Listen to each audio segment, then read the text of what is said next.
Welcome, everybody, to Crunch Time with Jeff, Booner, Lucas, and Mike. Let's and go. today we got a packed show for you guys. We have a guest, Jeff Risdon, will be joining the show. So that'll be a lot of fun. He's a first-time guest. So we're going to give Jeff a warm welcome here. He's going to break down some Lions offseason for us, NFL draft. Yeah. We got breaking news right before the show again regarding Romeo Okwara. Highly regarded player from Lukas Klotz. But Romeo Okwara will go through. Equal to Marcus Davenport. Yeah. Oh, I mean, my gosh. Well, you know. Good thing you replaced someone. Or replaced him with someone. Yeah. What it is. We'll also go through Mel Kiper's mock draft. Ooh, nice. Who do you have the Lions taking? Might be in Lucas's wheelhouse, that specific player. But guys, how we feeling tonight? Beautiful. Great. I'm looking to my left. The tournament started.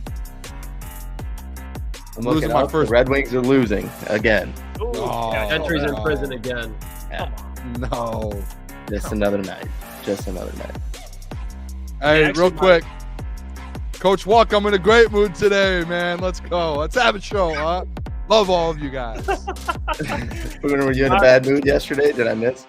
What did I Dude, miss? I was in a great mood yesterday. Just Coach Walk had a few comments. You know me, Gentry, and a couple comments. Well- Like it's like a quick fuse a little bit. It'll get me a little bit, but I'm right back on track here. I love Hey, the it's all people. I'm a man of the people. The Booner Path, Kool-Aid. We're all about it. The bounce Shout back is out. real. Yeah, that's what Coach Walk's here for. He helps the fellas keep us accountable. Mhm. You know, he I does, mean, he's done- does Dan Campbell like a player without an edge? No. I've got it all. Versatile. Oh, yeah, Karen, no, Booner, you're not wrong. Karen, whatever it is. I'm here. You're not wrong. Well, let's give a quick shout out to the people that got here first. Of course, ETN. We appreciate you, brother. He was the first one in Shout here. out, man. Eduardo O'Neill. We got Shift God, Detroit Grit, Freddie Felt 313, Anakin Sky Ogre, Silent AB. Got the people in here today. It's The gonna be a real great show. AB. Oh, John Lorden, of course, Coach Walk. Shout And, out. well, guys, I kind of mentioned it a little bit before while we were introducing everybody, kind of introing the show.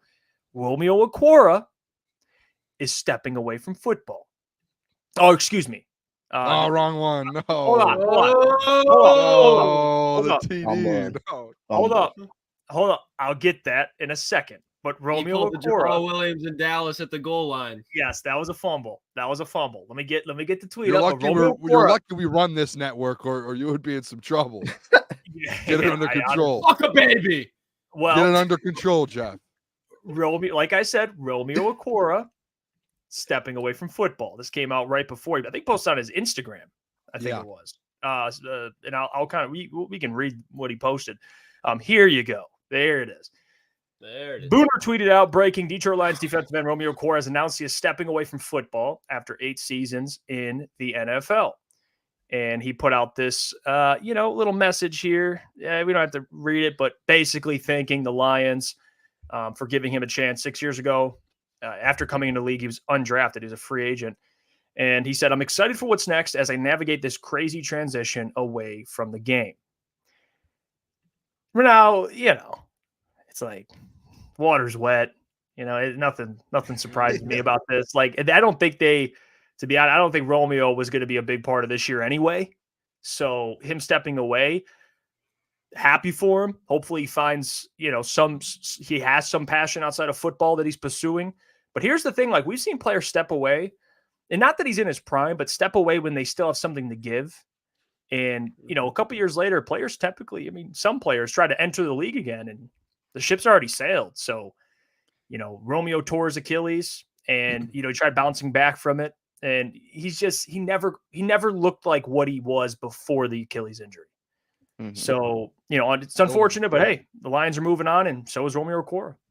I don't think it's like, to be honest, and I'm sure you guys agree with me as well. I don't think he was going to be on the roster as well this year. Like, I don't think they were going to re-sign him. I'm pretty sure he's a free agent. So, like, I was on, like, all year long, I was probably should move on from Romeo anyways. And like the Marcus Davenport, even if Marcus is like the same as him, it's just like a different face, a different person in the building there to kind of upgrade the defensive line. So it probably could have been like a case of like not resigning with the Lions. Maybe he didn't have a big market out. I don't know. Or if he was just like, hey, it's about that time. Like, I've had my times. I think it was like 8 seasons in the league, which is like for anyone, that's a good amount of time. Obviously, would like to go more, especially if you're still young. But like injuries and everything like that, he wasn't having a ton of success. So probably wasn't a big market. And he's probably, I'm just going to step away. It's probably better for me. I don't think it's going to hurt the Detroit Lions a ton. Yeah, I would agree. Oh, I am kind of surprised though, in a sense where like last year he played obviously more games than he did the 2 years prior than that. But I mean, players like that, they kind of know when their time is up or when to give it up rather. Like I said, I'm still a little confused on that. I thought he maybe would have tried it out with another team, but maybe there wasn't a market out there for him. So, I mean, I wish Romeo the best in his endeavors, but just wasn't his time for the Lions. I never did see him coming back on the roster. Yeah, the Lions released released, I guess, or they released Julian, right? Julian He went Okwara. straight to the Eagles. Yeah. And he went to the Eagles. So the end of an era, Lucas, with the Okwara brothers era. How's that? Oh boy. For sure. But hey, while he's fixing some things, Lucas is Wi-Fi acting up a little bit. Yeah, no one's surprised. They weren't going to re-sign Romeo anyway. So, you got Marcus Davenport. I think he's better than Romeo, even though Marcus has dealt with his handful of injuries as well. Yeah. And he hasn't, he's been, I don't know if Davenport's had anything like an Achilles injury. I'm not 100% certain, but again, if I had to pick a player, I'm going with Marcus Davenport. I think it's just like he's got higher upside in my opinion. 100%. I think it's like exciting that like I saw all year just revamping the defensive line, get new bodies in, new faces, just revamp this defensive line. What you've had the last few years hasn't worked out, and it's like the definition of insanity is just doing the same thing over and over. And if it's like Brad Holmes, if you're going into this season again with a bunch of guys of the same defensive linemen that haven't worked out, what are we doing here? And I think that's why they released Julian Okwara, and like they weren't going to bring back Romeo, I'm sure. And they're Charles Harris probably not coming back. There's just a lot of pieces that it's like you have to revamp this thing. And I think Romeo was one of them. And I wonder if he did have a market. Like I wonder if it was a situation to where there was teams, like a couple teams sitting there, hey, we'll pay a couple million veteran minimum, just come in, practice squad. And he was just, I'm in my 8th year. I don't really want to do a practice squad deal or something like that. Yeah. I mean, Mike, you kind of mentioned this too. I think there had to have been something. I mean, I think Romeo Okwara, even if you give him a veteran minimum, he's still, I think a lot of teams would take him. Yeah. But it could just be Romeo has other interests. I mean, a lot of guys, especially when you've been in the league as long as Romeo, you start to kind of pursue other ventures, and he might be making, money on a certain venture. And he's like, hey, I don't really need football, and of course, if the earlier you exit the game, you do protect your body. And he's already been beat up quite enough. I mean, the average NFL career is 2.5 years, and he played 8 years in the NFL. So, and he's made money. The Lions extended him. Actually, if you go back, the Lions, I think it was Brad Holmes actually who gave him the extension as well. And then they reworked that contract last year, I'm pretty sure as well. So he took a pay cut. So speaking of financials regarding players, Kevin Zeitler, his deal with the Lions just came out. And you put this out, Boone. This is per My Sports Update on Twitter, who is Ari Mara. He does a good job. The deal is even lower than we expected. It's a 1-year deal with a base value of $6 million. $6 million. And you also put on this tweet, which I do like. The Lions moved on from guard Jonah Jackson, who got $17 million per year, and replaced him with a Pro Bowler for $6 million per year. And what is Graham making annually? What are Boone, real quick? What are their combined salaries? Kevin's and Graham's. Kevin and Graham, it's like about 6 or 12.5 million around there, like 12.6 million, I think, to be right on the dot there. Which I put the tweet out there today as well. It's 12.5 million for those two, 17 million a year for Jonah Jackson. So it's absolutely like Brad Holmes, just chess versus checkers right now around the NFL. It's he knew, hey, I'm gonna have to pay almost $20 million for Jonah Jackson. That's just one guard. If you brought back Graham and Jonah, what are you paying? 23 million, 24 million. Instead, he said, hey, guess what? We'll actually upgrade our guard position. Go get Kevin Zeitler. Is it Zeitler or Zeitler? Can we get that confirmation over here real quick? Zeitler. Go get Kevin Zeitler and say, hey, I just got a guy that's 34 years old, 1-year deal. That's perfect. Just coming off his first Pro Bowl season, played in every single game last year, basically. Like he was very healthy. He's not going to miss, like, knock on wood. I know people yesterday were mad at me for saying that, but that's our job. It's just he doesn't miss a lot of football games, and he's elite at what he does. And he is one of the best pass blockers at that position in the NFL.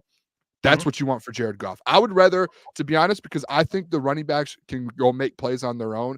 I would rather have a better pass blocker like him than have a better run blocker with the two running backs, because those guys can make their plays. They can go out there and make a play. They can go behind Penei Sewell and Graham Glass, or I guess he's going to be on the right side. They can go behind Taylor Decker and Graham Glasgow. You could figure that out. It's just, I just want a pass blocker. Getting that for that cheap, $12 million to $17 million is unbelievable from Brad Holmes. Unbelievable.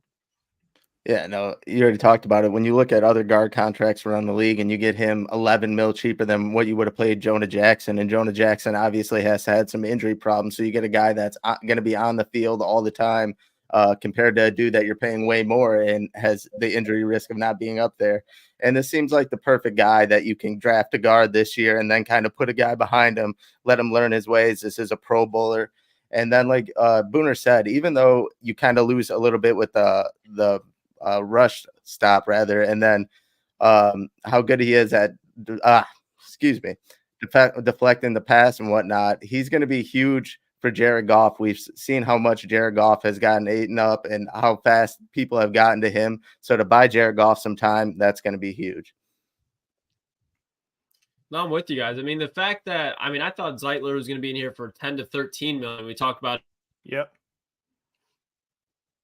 yesterday, but the fact you get him for 6, the value that comes, again, I'm about to just leave the show. Here, I'm going to leave the show for a little bit, fellas. I got to figure this out. I love you, though, Lucas. You just got better, too. I can't. And it works. I know. It's going to go out, and like, I can tell. So I'll be back in a little bit, fellas. All right. You're all good, Lucas. We love you. We love you. My stuff was breaking up there a little bit, and then I'm still getting over being sick yesterday. So I apologize for any mess ups I will have today. Hey, you look beautiful today. It wasn't the first, and it's not going to be the last. So get ready for it. Well, you're good. Well, go on, Boone. You're good. Well, you can go on this. I just have some numbers here in a minute. I want to share with you guys to kind of put in perspective what Brad's been doing. I'll let you click a little there though, Jeff. No, go, because we do have Jeff waiting, so I want to welcome him in. Let's get Jeff in here. I'll talk about Brad Holmes and the numbers after. I'm excited for this. Well, joining the program, first-time guest, a man who does a very, very good job covering the Detroit Lions, is the one, the only Mr. Jeff Risdon. And we welcome him in. Welcome, Jeff, to the show. He's the managing editor for the Lions Wire and Draft Wire, the co-host of the Detroit Lions podcast. He's on air 96.1 in Grand Rapids. We just lost our Toledo man, and we gained a Cleveland native. So, there you go, Jeff. It all works out. Jeff, number one, thank you for joining the program. We appreciate you. I just want your thoughts kind of on just to start it off, Brad Holmes, how he's approached this free agency. I know at the beginning when Danielle Hunter was signed and, everyone's coming at Brad, questioning his kind of thought process with free agency. What have been your thoughts on just what Brad's done so far this offseason as a whole? I think the general theme is, the meme where, you get the stick and like do something. Yeah. Brad takes that stick and whacks people over the head with it. Like, I'm doing my thing. Yeah. And it's not what everybody wants. Like, a lot of people want to go out and get the big time free agents, the Danielle Hunters, the splashy trades at the trade deadline, Chase Young. Like, that's not what this guy is about. That's not what this team is about. And for a lot of us who've been around for a long time, that can be difficult to accept. Because what do we learn in the past? Like, our drafting sucks, so we have to fill all these holes in free agency, and we have to build our team by overpaying for guys to get them to come here. Well, that's not the Detroit Lions anymore, guys, and that's good. Yeah. We have to learn how to be fans and cover a good football team. It's weird. I get it. But you got to let Brad cook, man, because what he's cooking tastes pretty damn good right now. Yeah, he's crushing. Oh, yeah, for sure. And it feels good to cover a good football team. Appreciate you joining too, Jeff. As always, taking the time out of your day to join us. I do want to ask this, kind of leading off that Brad question. There is a good amount of money left here. It looks like 20 million at least of cap space available. Where do you see, at least in free agency heading into the draft? Do you see Brad making any more moves, or if you do, like what type of moves do you think he ends up making here? Yeah, there's still a ton of safeties out there, veteran safeties with some experience that can fit. Just go through the depth chart right now. And Brandon Joseph, an undrafted rookie free agent who made the team last year out of Notre Dame, is your number 4 safety on this team. I don't think that's going to last. It's not a good safety class, although I will advocate for some day 3 guys that I think can be pretty good. And I have a feeling that the Lions know who they are too. But it would be nice to get any, like, the CJ-GJ replacement into the building would be nice before the draft, just so you know what you've got and you know what sort of safety you need. Like, do I need another guy who can be iffy? Do I need another guy who can be Kirby? Do I need the Tracy Walker replacement? That I would like for them to do that. And I think that I know they've kicked some tires. I don't know how seriously they've been in on it, but they're looking at, and if there's a move to be made, that's probably it. It doesn't seem like Josh Reynolds is coming back, just from some of the talk that's gone on. Interestingly, outside of Detroit, there's a lot of other teams that seem to think that Josh Reynolds is interested in them. We collectively, at least I will speak for myself and some other people in the Detroit media, we've never heard that. So I don't know what's going on there, but that's again, if you're expecting them to sign, I couldn't even tell you who the top free agent is because that's not what we're doing. But he's not coming to Detroit, but they're going to get a guy that can come in for 1 year, $6 million, 2 years, $10 million, with 8 of it guaranteed and 3 void years tacked onto it. That's what they're going to do if they do anything else before the draft. Do you think Aquandre, just quick follow-up, I apologize. Do you think Aquandre is and I know like a 1 year, like come back home deal? What do you think? I loved Quandre Diggs. Speaking our language, Jeff. He is. I had to throw that out there. He is one of my all-time favorite Lions. I got to know him a little bit back in the draft process, and just loved the fact that he was the number 200 draft pick in that draft. He was my number 100 player, and I actually told him that in the first Lions training camp. And ever since then, like he was like really cool with me. So I would love to have him come back. He's not like he didn't play well in Seattle last year. He will probably acknowledge that quietly. So you're getting a guy who's at kind of the end, but I would love for him to end in Detroit, man, and just to come back and be part of something that's great, because the longer he was in Detroit, the worse it got. And that's not fair to the legacy of Quandre Diggs. I would love to have my man back here. Yeah, and Jeff, you kind of brought up Danielle Hunter and everyone wanting to make that splash signing. I mean, you could say DJ Reader was one. He's going to be a big impact on the defensive line. But Marcus Davenport, how big of an impact do you think a guy like that can make aside from Hutch? And a lot of people, Lions fans, are expecting, a lot out of him given his position. So what do you think his impact can be this year? I'm appreciative of the shot they're taking on him, but I look at it and he's had 1 good year out of 5 in the NFL. He was hurt last year. He basically stole Minnesota's money last year. 9 sacks, and I think it was 9.5 sacks in his last season in New Orleans, playing in a contract year. Like, he's just never really put it together for all the physical tools that he had. And like, I was at the Senior Bowl. He was phenomenal down there. Like, I got why he was a first-round pick. He just hasn't lived up to that. Maybe the change of scenery will do him some good, but I don't expect him to be much more productive than a guy like Josh Paschal. Now, he has the potential to do more than that, but I'm not going to expect more than that. And based on the way that the Lions are paying him, they're kind of paying him that, okay, if you're going to be really good, that's great, but we're not expecting you to be more than like, a halftime player, like splitting it with Paschal or splitting it with James Houston or somebody like that, because, that if you're a quality starting edge, you're making $12-15 million a year. Even if you're Jadeveon Clowney, like he's not, and he will make that much. So they're not putting a lot of risk on there. It's akin to Emmanuel Mosley a year ago when everybody was excited, this guy was the best cornerback in San Francisco, and we got him for $6.5 million. This is a great deal. Well, yeah, he was hurt and he lasted 2 plays.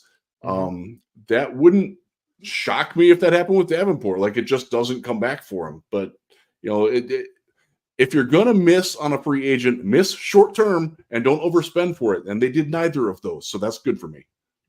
Yeah, Jeff, you kind of spoke on it a little bit there with the other side of Aiden Hutchinson. We know DJ Reader, nose tackle, he's going to impact the defensive line. You got a Liam next to him, Aiden Hutchinson. The other side of Aiden, though, you kind of got a group of guys that you like, but you're not sold on completely. Even James. I mean, he's had, a crazy run his rookie season, but can you bank on that to happen again? What would be kind of your strategy, or what do you think Brad Holmes' strategy will be in terms of kind of getting that bookend edge? Could it be trading up in the first round? You got Latu who could fall with the neck injury. I know Jared Verse will probably go middle of the draft. There's some options there in the first. Or can you see a scenario where maybe the Lions take this thing into the season and maybe you make a trade deadline kind of splash there? Because I'm not sure if you would agree. I like the defense as a whole, and they've improved. But, man, they need just another edge. They do. You know, when Jim Schwartz was the coach, he said I needed my flamethrower. And I would love if James Houston could be that flamethrower, but he hasn't proven that he can be that other than like 4 games at the end of his rookie season. Like last summer, he started out starting even before he got hurt. He was down the 3rd team. Like he played his way down. It's tough to count on that. But he's certainly going to get a shot. I'm still a believer in Josh Paschal if he can ever stay healthy, but I had to put a but if there. Don't like doing that. Like they need somebody that's not a but if guy. And that would be great. Whether it's, Latu would be fantastic. I love that guy. Or you go, in the 29 range, that's sort of a weird area for like that's high for Darius Robinson. It's high for Adisa Isaac. It's high for a couple other guys that are in that. Like, and I'm not a Chop Robinson fan at all. Oh. And I don't get Lions fans who are enamored with him. Like he's incredible at creating pressure, but he cannot finish. Like, isn't that what people hate about Hutchinson? Why do you want another guy that can do that? Like, I don't get that one at all. I really don't. I'm praying to God that he's off the table before the Lions have to make that decision, because I can see them liking him, and I don't like that fit. And Jeff, isn't he not he's not a great run defender either? Isn't that one of his? He's terrible. Okay, he's terrible. Yeah.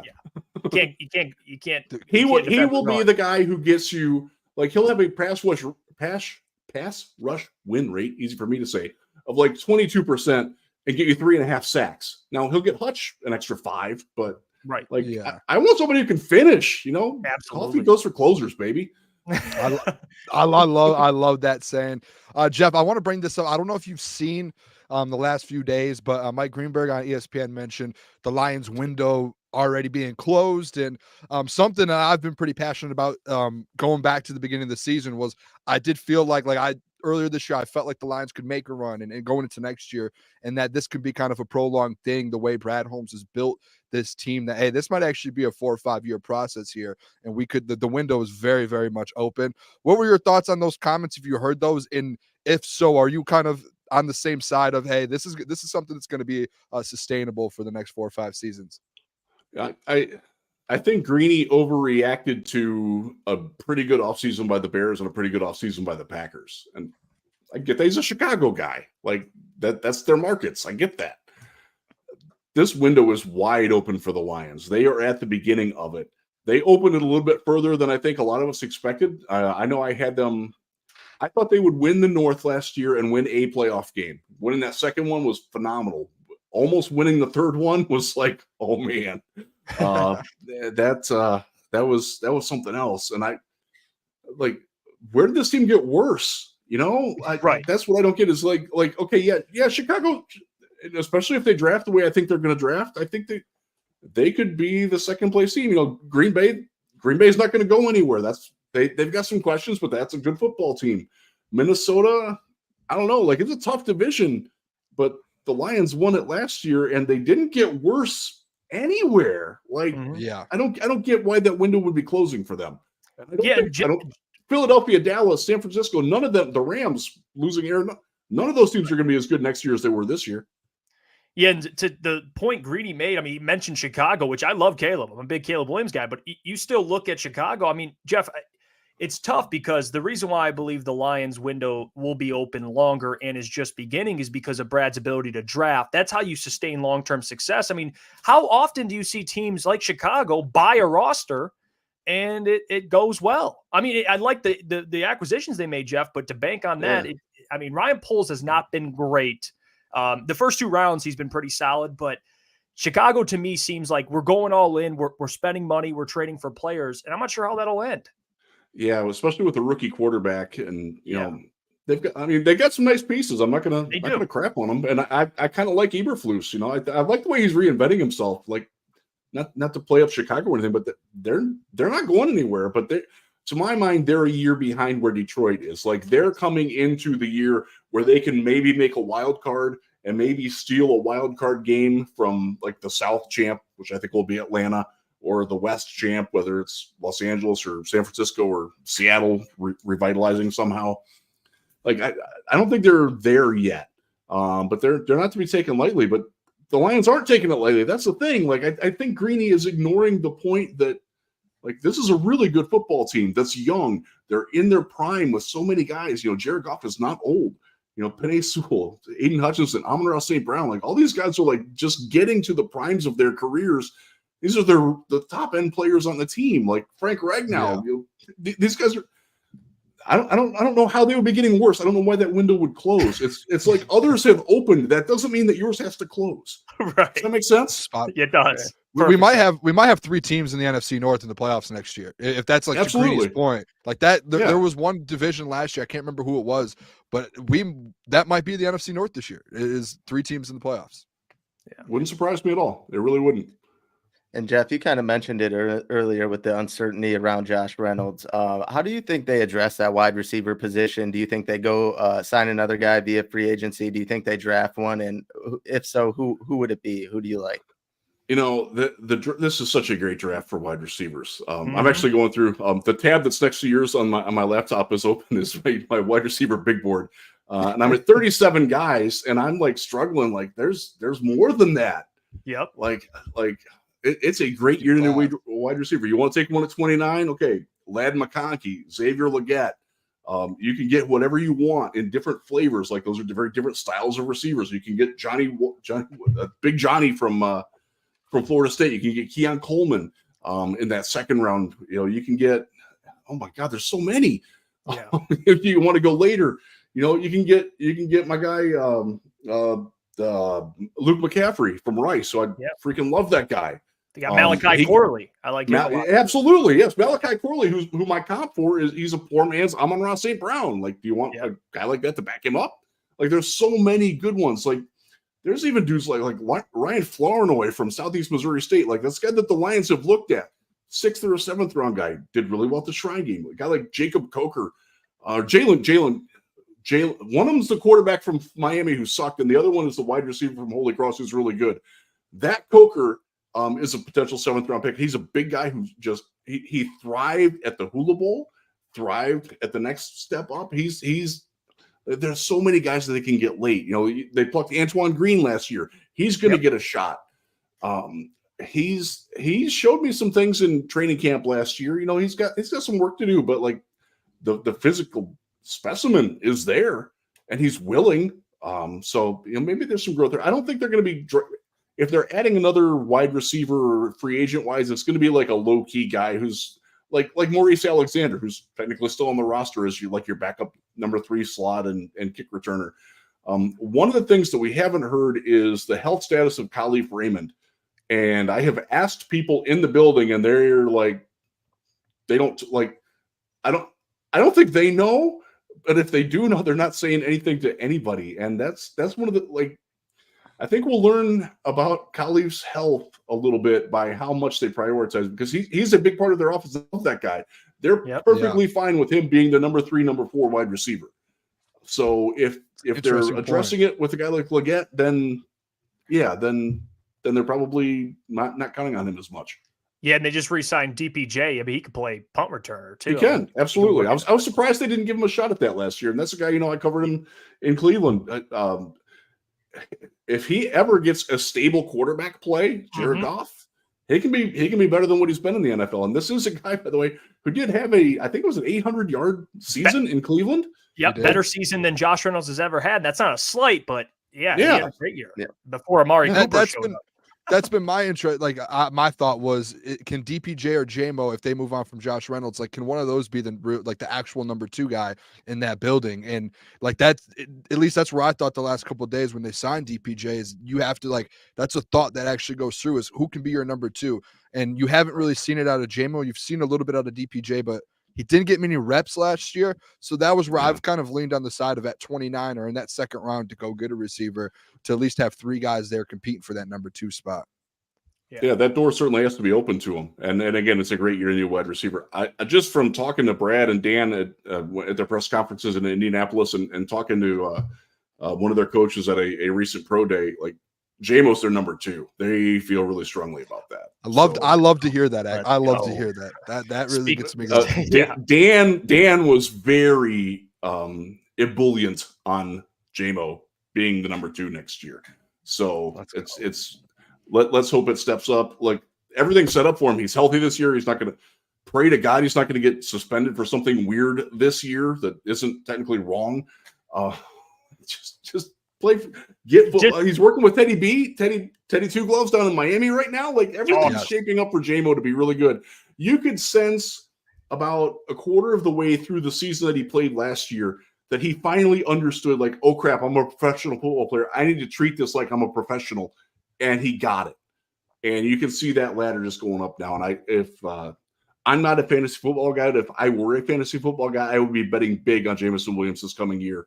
I would be drafting him earlier than what you're seeing him go in leagues right now. So do you think with Jamo, because at the end of the year he started getting a lot of targets, they're kind of going at him a little bit more. Do you think now that Ben Johnson feels a lot more comfortable? He does get a full off season now, no injury, no suspension with this team. Do you think that's like a serious, like he's going to get a lot more targets going into this season?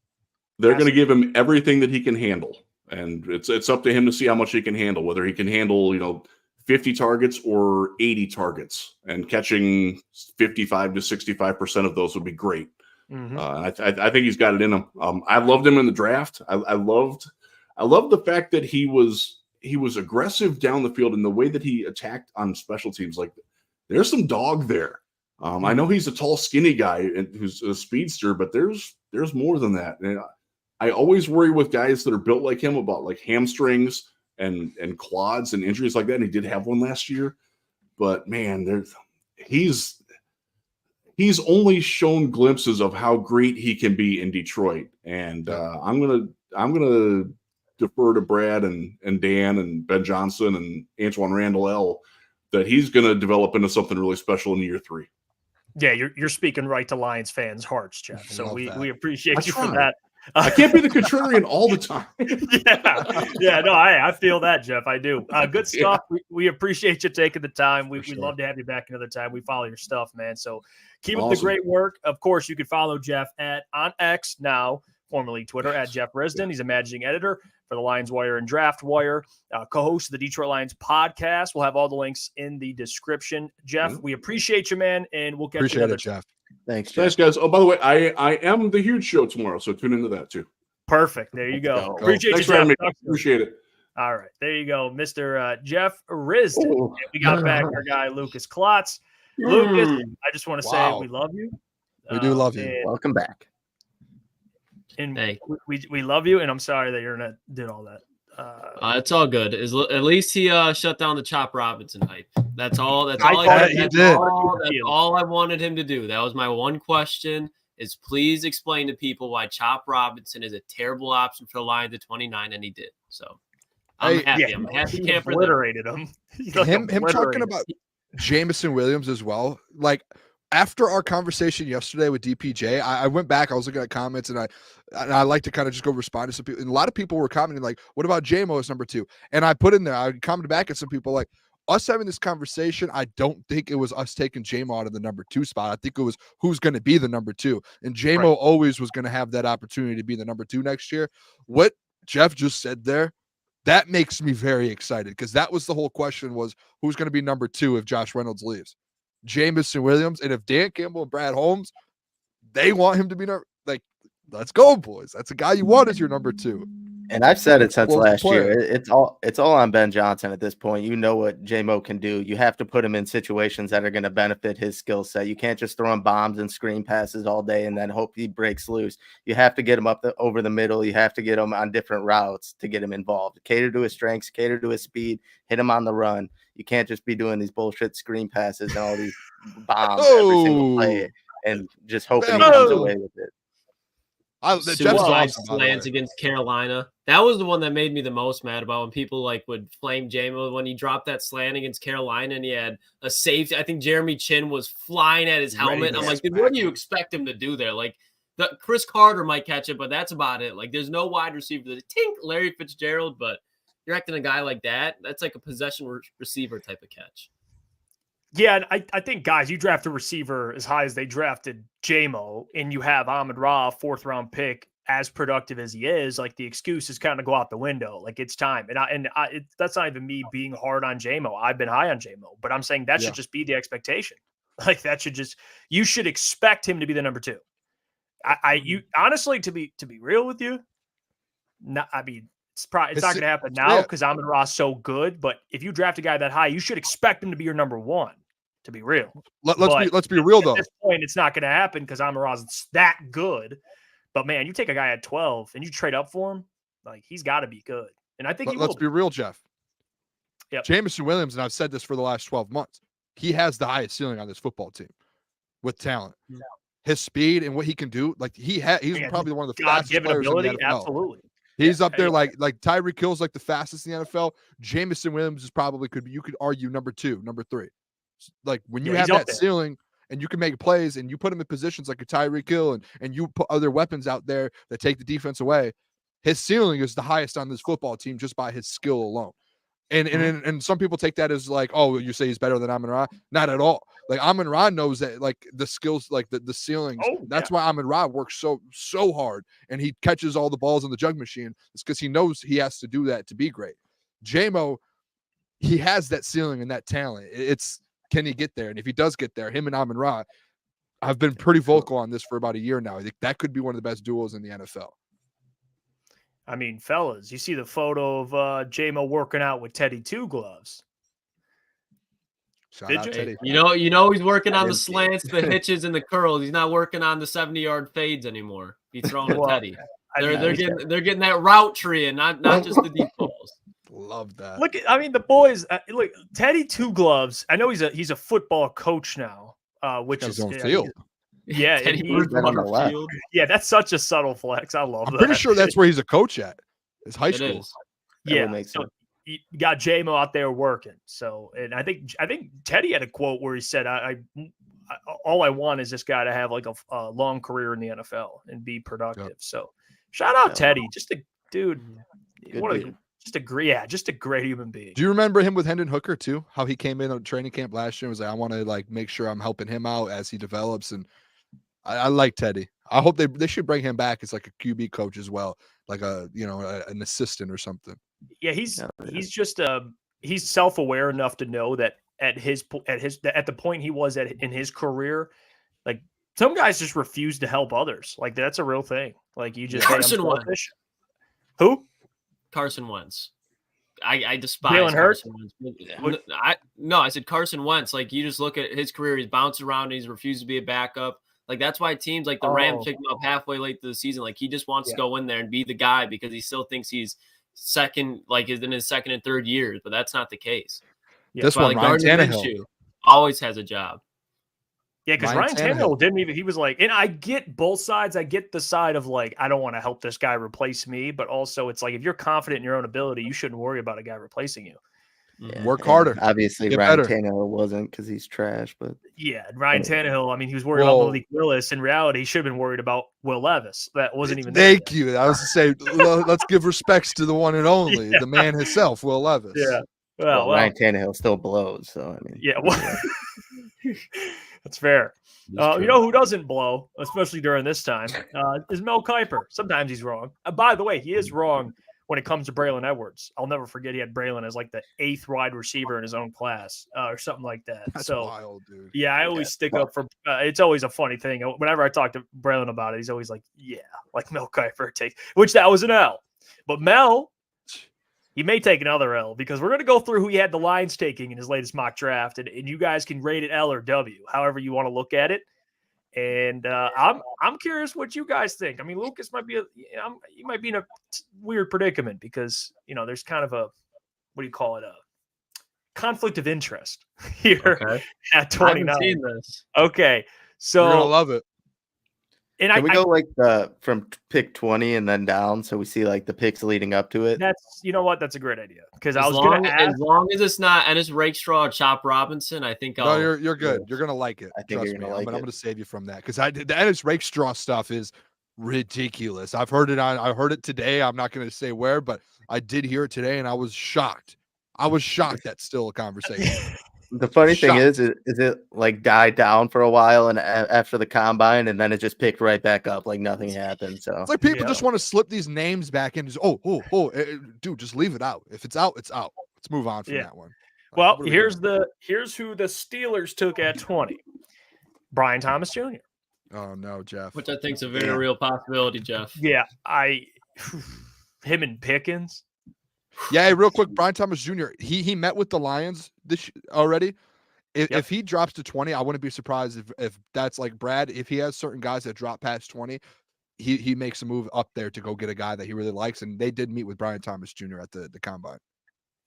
Well, and they got Russ, who, I mean, say what you want about Russ, he can throw the deep ball. So like at least even in this point in his career. So, you get George Pickens, Brian Thomas, two guys that are going to take the top off. So, I mean, I don't hate this. So we'll keep going. So Brian Thomas goes at 20.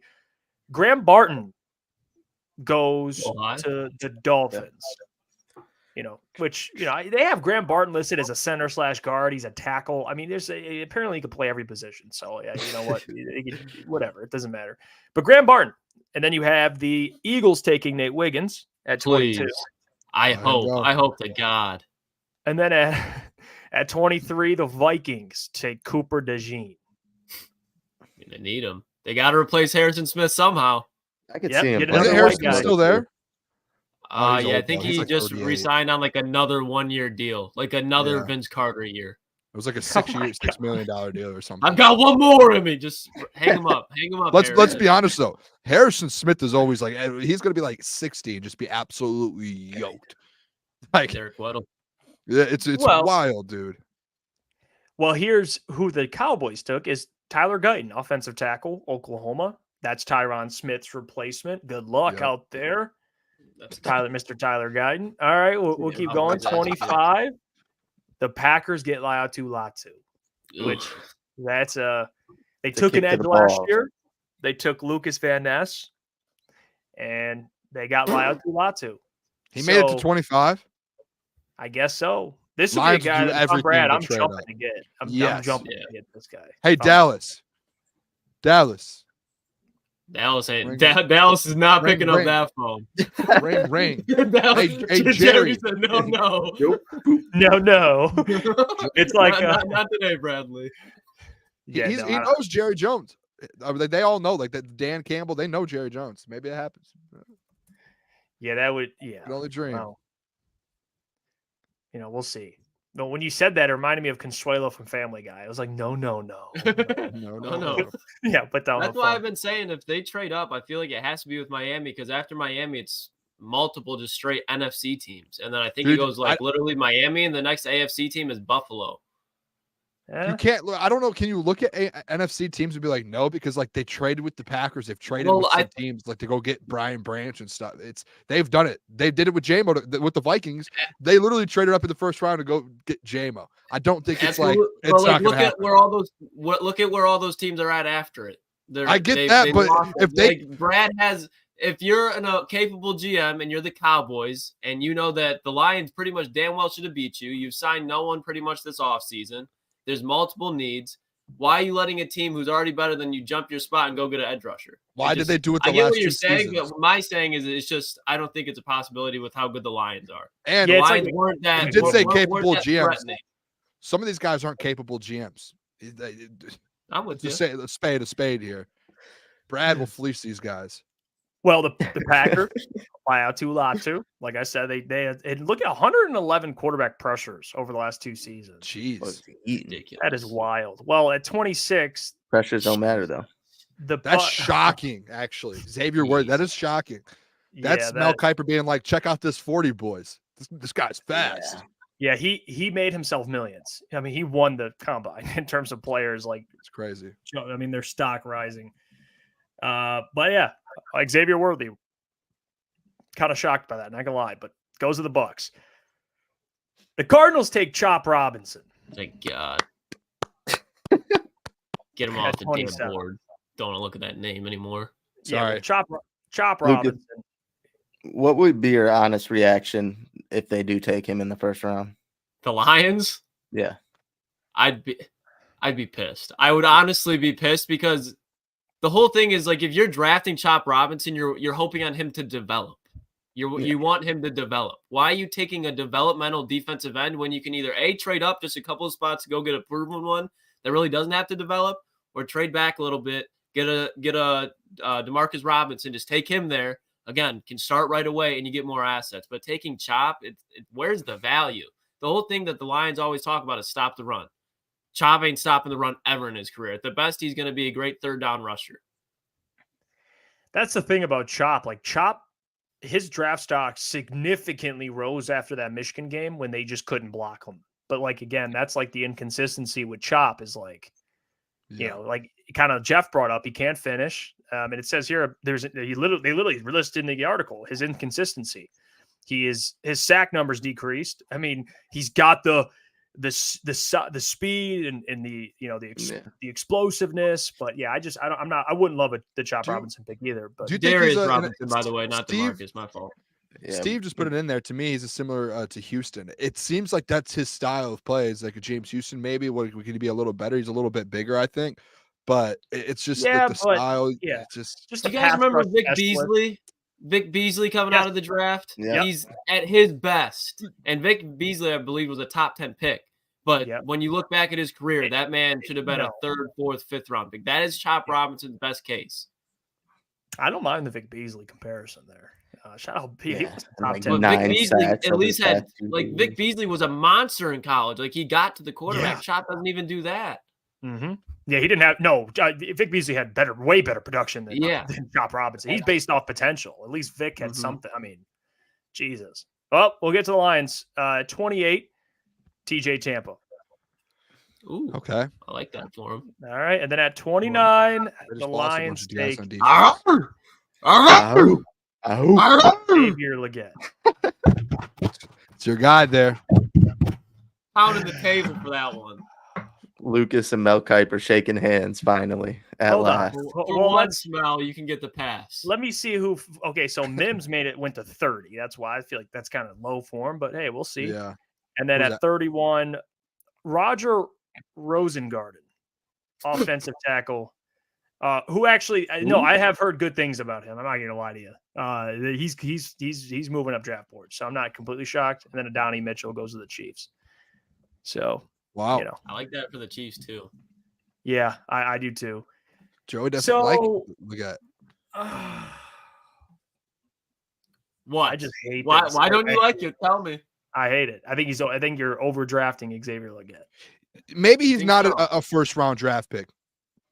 Maybe that's it. I'm starting to fall. I was thinking about this on my drive home today. I'm starting to fall on the terms to where I want an edge rusher in the first round that can be on the other side of Hutch, because that's probably the best one you'll get, whether you move up or not. And then in that second round pick, if Legette drops, or if Brad really likes Xavier Legette and they love him, make a move up in the second round like you did last year, like how you went and moved up for Brian Branch. And if he falls a little bit, go get him if you love him that much. They met with him. They also met with Brian Thomas. But to me, it's at 29. I feel like you can get, unless like a Brian Thomas drops or something like that, I feel like just get Darius Robinson or move up and go get Latu, or get someone that can like instantly on that defensive line make that defense the next level. Because there are so many, just like Jeff Risdon said, like think about this wide receiver draft class, fellas. Jeff, you did your mock draft. Or was it you, I think, that got Jalen Polk? I loved that. That's someone that can come in and compete right away and compete for snaps. So I love Xavier Legette, though. I'm going to throw that out there. I do like it. Reminds me of I still like him, and I kind of agree. I think if I'm going to take like a wide receiver in the first round, at that point I would try and trade up for a Brian Thomas or something like that. I think there's only a select few wide receivers that I would actually waste that first round pick on. And I don't think Xavier Legette is one of them, especially when you can probably get him a little bit later, maybe trade down with one of your second or third round picks and kind of get him. But I don't think he has first round value. But Lukas, you take the stand. Well, hold on. Let me say what I Joe. think, and then because Lukas, I know how well you're going to feel, so I want to go first, and then you can give your rebuttal. Finish it off, This is no, you're good, baby. This is where I'm frustrated. Okay, I'll tell you why, Lukas. Maybe you can help me through this. All right. So when I first saw this, I thought to myself, I'm like, oh, Xavier Legette at 29. Okay, interesting, right? We just saw the video of him in his accent that no one actually predicted. It was kind of funny, and we like Xavier Legette, the player. But we always say this, and I've been saying this when we talk about Josh Reynolds. This wide receiver class is so deep, so deep. There's a handful of guys that I would prefer later than the first round. Now, I don't know who was available in the specific mock draft when the Lions picked. I'd have to go back and dig more because it's not about, who would you take instead of Xavier Legette? I just don't like the thought of taking Xavier Legette at 29 when you could take a wide receiver in the second round and get comparable value, I think, for a player. For example, if you take Xavier Legette at 29, Lukas, you have Amon-Ra St. Brown, you have Sam Laporta, you have Jameson Williams, who everyone expects to have a big year. Where does Xavier Legette fit in? Is he a guy that, you're going to throw up? He's going to get a jump ball or two and make some plays but again, he's going to be a wide receiver 3. You're drafting that at 29. At least Jahmyr Gibbs came in, started right away. Jack Campbell eventually started. Like, that's where I'm at with Xavier. Like, I just don't think for the value at 29, you're getting a player that can come in and be what Xavier Legette should be, given the weapons you currently have. I'd rather have a Malachi Corley later in the round. There's so many wide receivers I love Xavier Legette, but not at 29, Lukas. I just think this is a scenario where you could sit back and be like, let Brad cook a little bit and take one, somewhere in the second, third round, maybe even later. That's how I feel about it. No, I mean, I can't say that any of you guys are wrong for saying that's a little too early for Xavier Legette. But if you're looking at this draft and you see that there's no trades, if you're there and you know that Brad likes doing best player available, what are you going to say? Darius Robinson overall is a better player than Xavier Legette? And I'm not going to say that you guys are incorrect, but do you guys agree with that? I would argue that Darius Robinson would make more of an immediate impact. A team need. Yeah, like he'll come on and he'll make an impact right away. Which I agree, but I think, and this is how I look at it as far as this pick. Darius Robinson, and not a knock, I'm just trying to be real. Darius Robinson, I don't ever see him have defensive end 1 potential. Xavier Legette has wide receiver 1 potential. And if you're looking into the future of this team, and you even look at Seattle last year, they have Tyler Lockett, DK Metcalf, and they just added JSN. They didn't add JSN to be the wide receiver 3. They know that Tyler Lockett is probably going to be leaving, and DK gets hurt a lot. You look at the Detroit Lions. Jameson Williams hurt a lot. You don't know his future, and you just can say the same thing about Josh Reynolds, and Donovan Peoples-Jones is here on a 1-year deal. So when you look at Xavier Legette here at 29, and you could still go in the second round and move up for Darius Robinson as well. But if you look, he adds another layer to this offense, which you need in the NFC title game, because you look at Josh Reynolds, that layer wasn't there during that game when it could have been. Over the middle of the field, Josh Reynolds struggled. That's where Xavier Legette can flourish. Like 2 seconds, and if I'm back, I'll keep going. You're good. Back. You're back. You're good. I'm going to be. No, you're back. And I don't think he hears us. You hear us? You're back. I don't think he hears us. Yeah. You're back, brother. I just take him off before he says something. Yeah. I think Xavier Legette just. Can we take him off if he can't talk? I think Xavier Legette put him out of his misery. To be honest with you. And I say, okay, Jeff, I'm actually with you on this because, like, to Lucas's point, and I'll use it against him a little bit to where if you're looking like Legette does have maybe some wide receiver 1 potential, right? And Darius Robinson doesn't have defensive end 1 potential. Maybe he does, but let's just go off of that, right?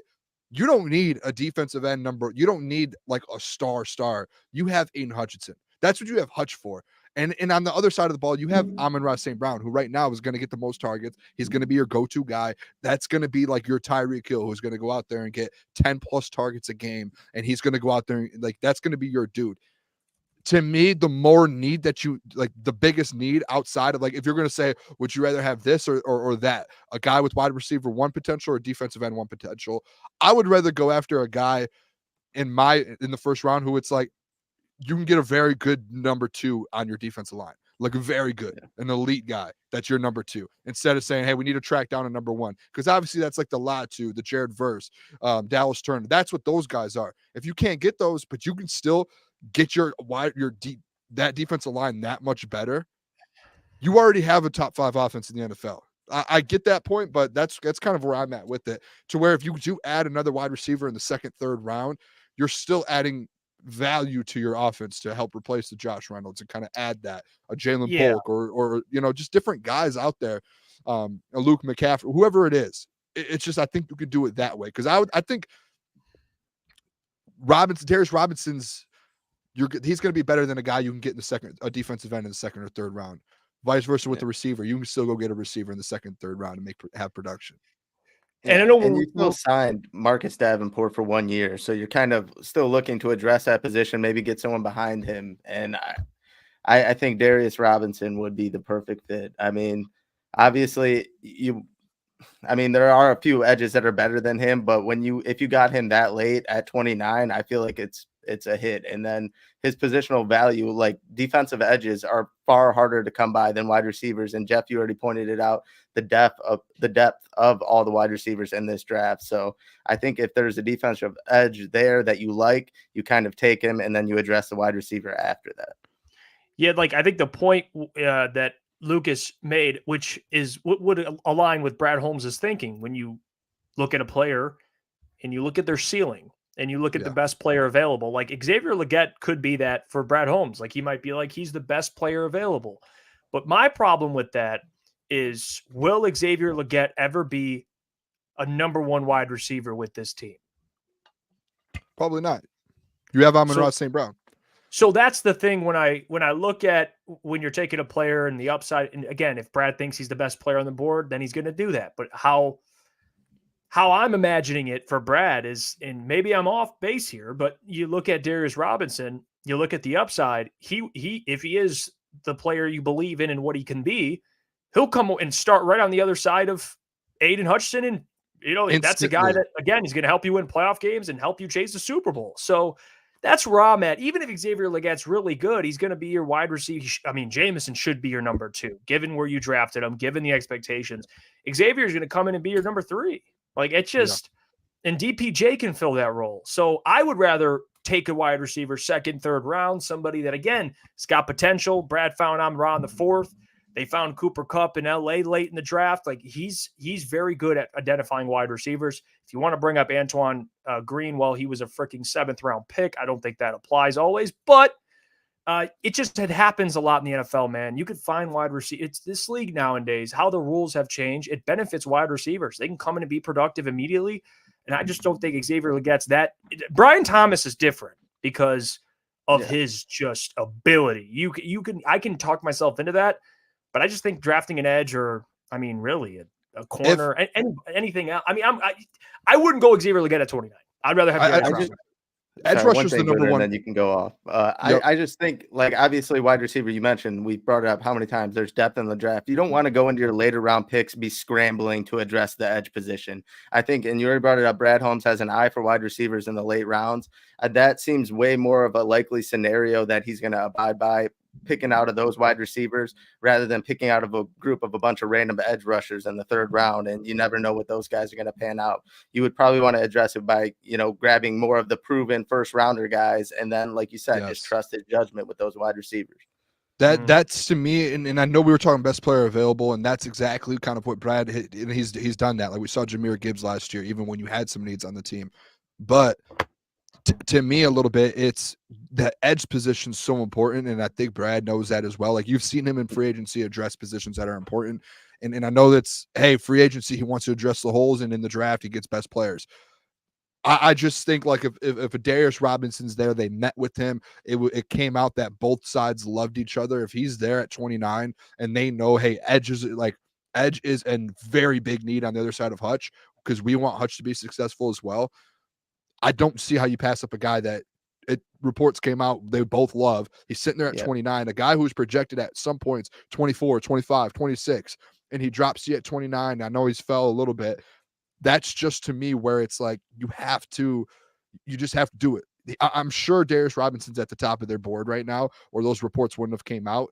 So Ryan in the chat, it just makes sense.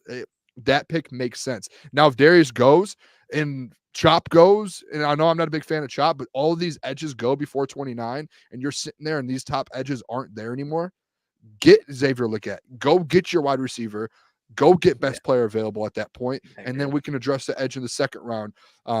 What's his name? Trice or whatever his name. Like, there's just different guys you can address that they've met with as well.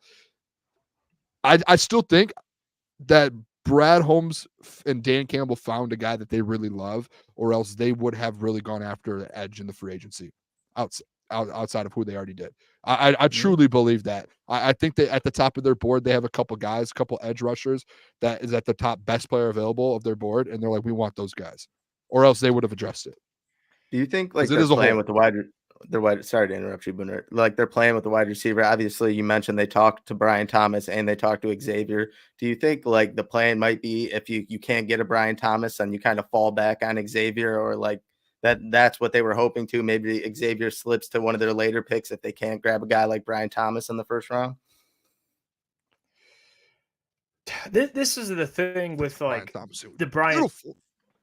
Yeah, Brian Thomas, I think would be great. I mean, you could the thing about Xavier Legette, and I think we all agree we like Xavier Legette. I think I know Mel typed it out and he had some great information on it. I do think the fit with the Lions, it does make a lot of sense. He also put in here that he's listed at 6'3", but he's about 6'1", so that's a fun fact. I thought he was much bigger, but it doesn't matter. I mean, he plays bigger than what he is. I don't know. Like if Brad's idea going into the draft is like, hey, we're going to make our strength even stronger and take another wide receiver. I mean, at the end of the day, you got to trust him, look at his resume, but I don't know. I just don't know if Xavier Legette will ever hit his peak in Detroit.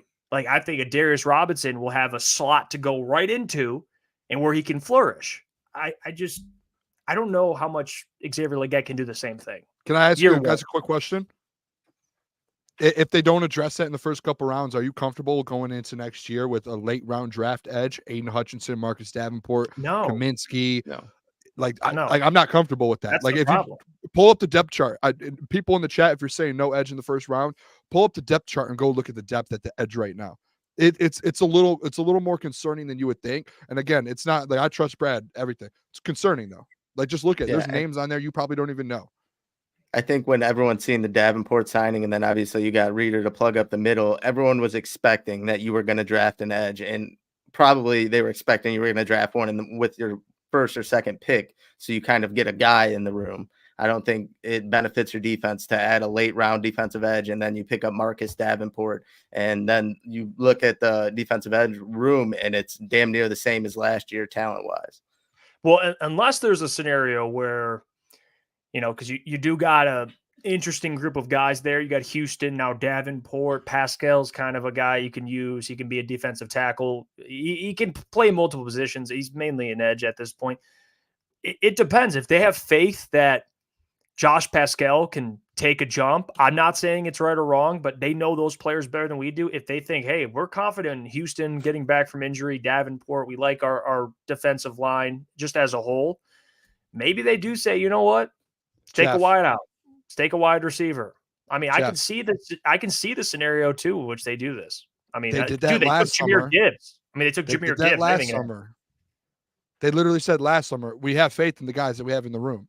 We have faith in the Okwara brothers. We have faith in Pascal. That was before we have faith in Charles Harris. And guess what that happened? So like, and I do know James Houston got hurt, so that put a little damper on the whole situation on the season. But they went into last season saying, hey, we have faith in these guys in the room. That's why we didn't address it. That was literally on a press conference. We didn't address it because we have faith in who's in the room. Did they have bets? Hey, I don't know if 4 times people now. are hyping up Matthew Betts. Gassing them up, man. Hey, excuse me. They have Betts too, Booner. They got Matt. Who was the first guy to really go all in on Betts? That was me. This guy hold up that film quick. Yeah, not me, Boone. I don't know. I think Betts is just I'm not going to lean on Betts being good. You know what I think? And this is, I don't know, that's probably disrespectful. To me, this is like, Penei Sewell is like, they're just feeding the beast. Like they're it's like, it's like you go into a zoo and he's like the lion and they just throw Matthew Betts in there as like a chunk of meat. And Penei just goes and just absolutely obliterates him. Like you just got, to me, that you're just feeding. Hey, brother, iron sharpens iron. Iron sharpens iron, brother. Oh, it's like iron sharpens. I mean, what are we doing? Like cloth. What are you gonna say? No, that's messed up. But like fabric. Oh, but anyway, yeah, okay. Matthew Betts, though, he could be really good. I could be wrong. Who knows? Probably. Alan says Brad ain't drafting an edge rusher. Well, Alan, if he does not, I might just take my ass over to Woodward and just walk right in the middle of the road if he doesn't draft a single edge I will rusher. bet, Alan. I will make a bet with you. We can make a bet. He will draft an edge rusher. What round though, Booner? Any round. There better be an edge rusher at that press conference the day after all the drafts over in Detroit. Is it round 1 or 2 though? Either one. Is it one of those? You can't say any round if you're going to make a bet. It's in the first 3 rounds. Within the first 3 rounds. Oh, that's a big margin, Boone. It is, but within those first 3 picks, it's again because in the second round they could get a wide receiver. In the first round, if they love like a guard or something, they could be like, "Ooh, Jackson Powers Johnson drops to 29. Oh, you have to take a best player available." It's just anything could happen. I'm not going to make that because we saw last year the way the draft worked out there. You guys know what I'm talking about. Anything can happen. So I mean, I think within the first 3 rounds you have to get one. That's the thing with Brad too. Like I was having a conversation, actually funny enough, sorry, I'm throwing him under the bus, but I was having a conversation with Adam the other day too. We were talking about Brad Holmes. And I if you were going to say, and he actually talked to us about this as well. We were kind of chopping it up with him just about Brad's draft history with drafting defensive linemen. It just, that's probably his knock, to be honest. I mean, he hit on Hutch, but come on. I mean, he was expected to go one. Broderick Martin. Yeah, I mean, you have Josh Pascal. I mean, Aleem just broke out. So you can put Aleem in there. He hit on Aleem. I'll give you that. Houston, that's in the 6th round. But like, I would count that as almost a hit. Yeah, I would. In the 6th round, getting that production. Yeah, but like, still, I mean, Levi Onwuzurike. Tough I mean, one. Josh Pascal. I'm talking about like mainly 2nd round guys, 1st, 2nd round. It's really just Aiden and then you got 3 guys. You got Aiden, Josh Pascal, and Levi. So his problem with the defensive line has just been drafting injured players or players that have problems or something they need to bounce back from and whatnot. Well, Levi didn't even know he had an injury. He just got it out. Yeah. I don't think it was known when he was drafted. He just freaking back injury popped up, and there you go. That's all she wrote. Yep. So we'll see. We'll see with Brad. I do have a question, though. Here you go. We put this out on our Twitter. Which DN would you rather have? What about Darius Robinson or Chop Robinson? We all in alignment here? I think we all know. Give me that 6'5", 285, big fella. Yeah, but what does the chat think? Can we put up a poll? Let me put up a poll. Or you guys can really just spam it, to be honest. Just type the names. Spam it. I think we know where everyone's going to go Robinson with that. You want. Which Robinson? I don't know, because there is still a lot of people, Booner, even though none of us are really high on him, there's still a lot of people that are high on Chop Robinson, and we've been seeing it all over social media. Like his draft stock kind of went down, and then now it's kind of rising back up again. So there is still some Chop people out there. Can someone explain to me a little bit then? I don't know if you, Gentry, or Jeff.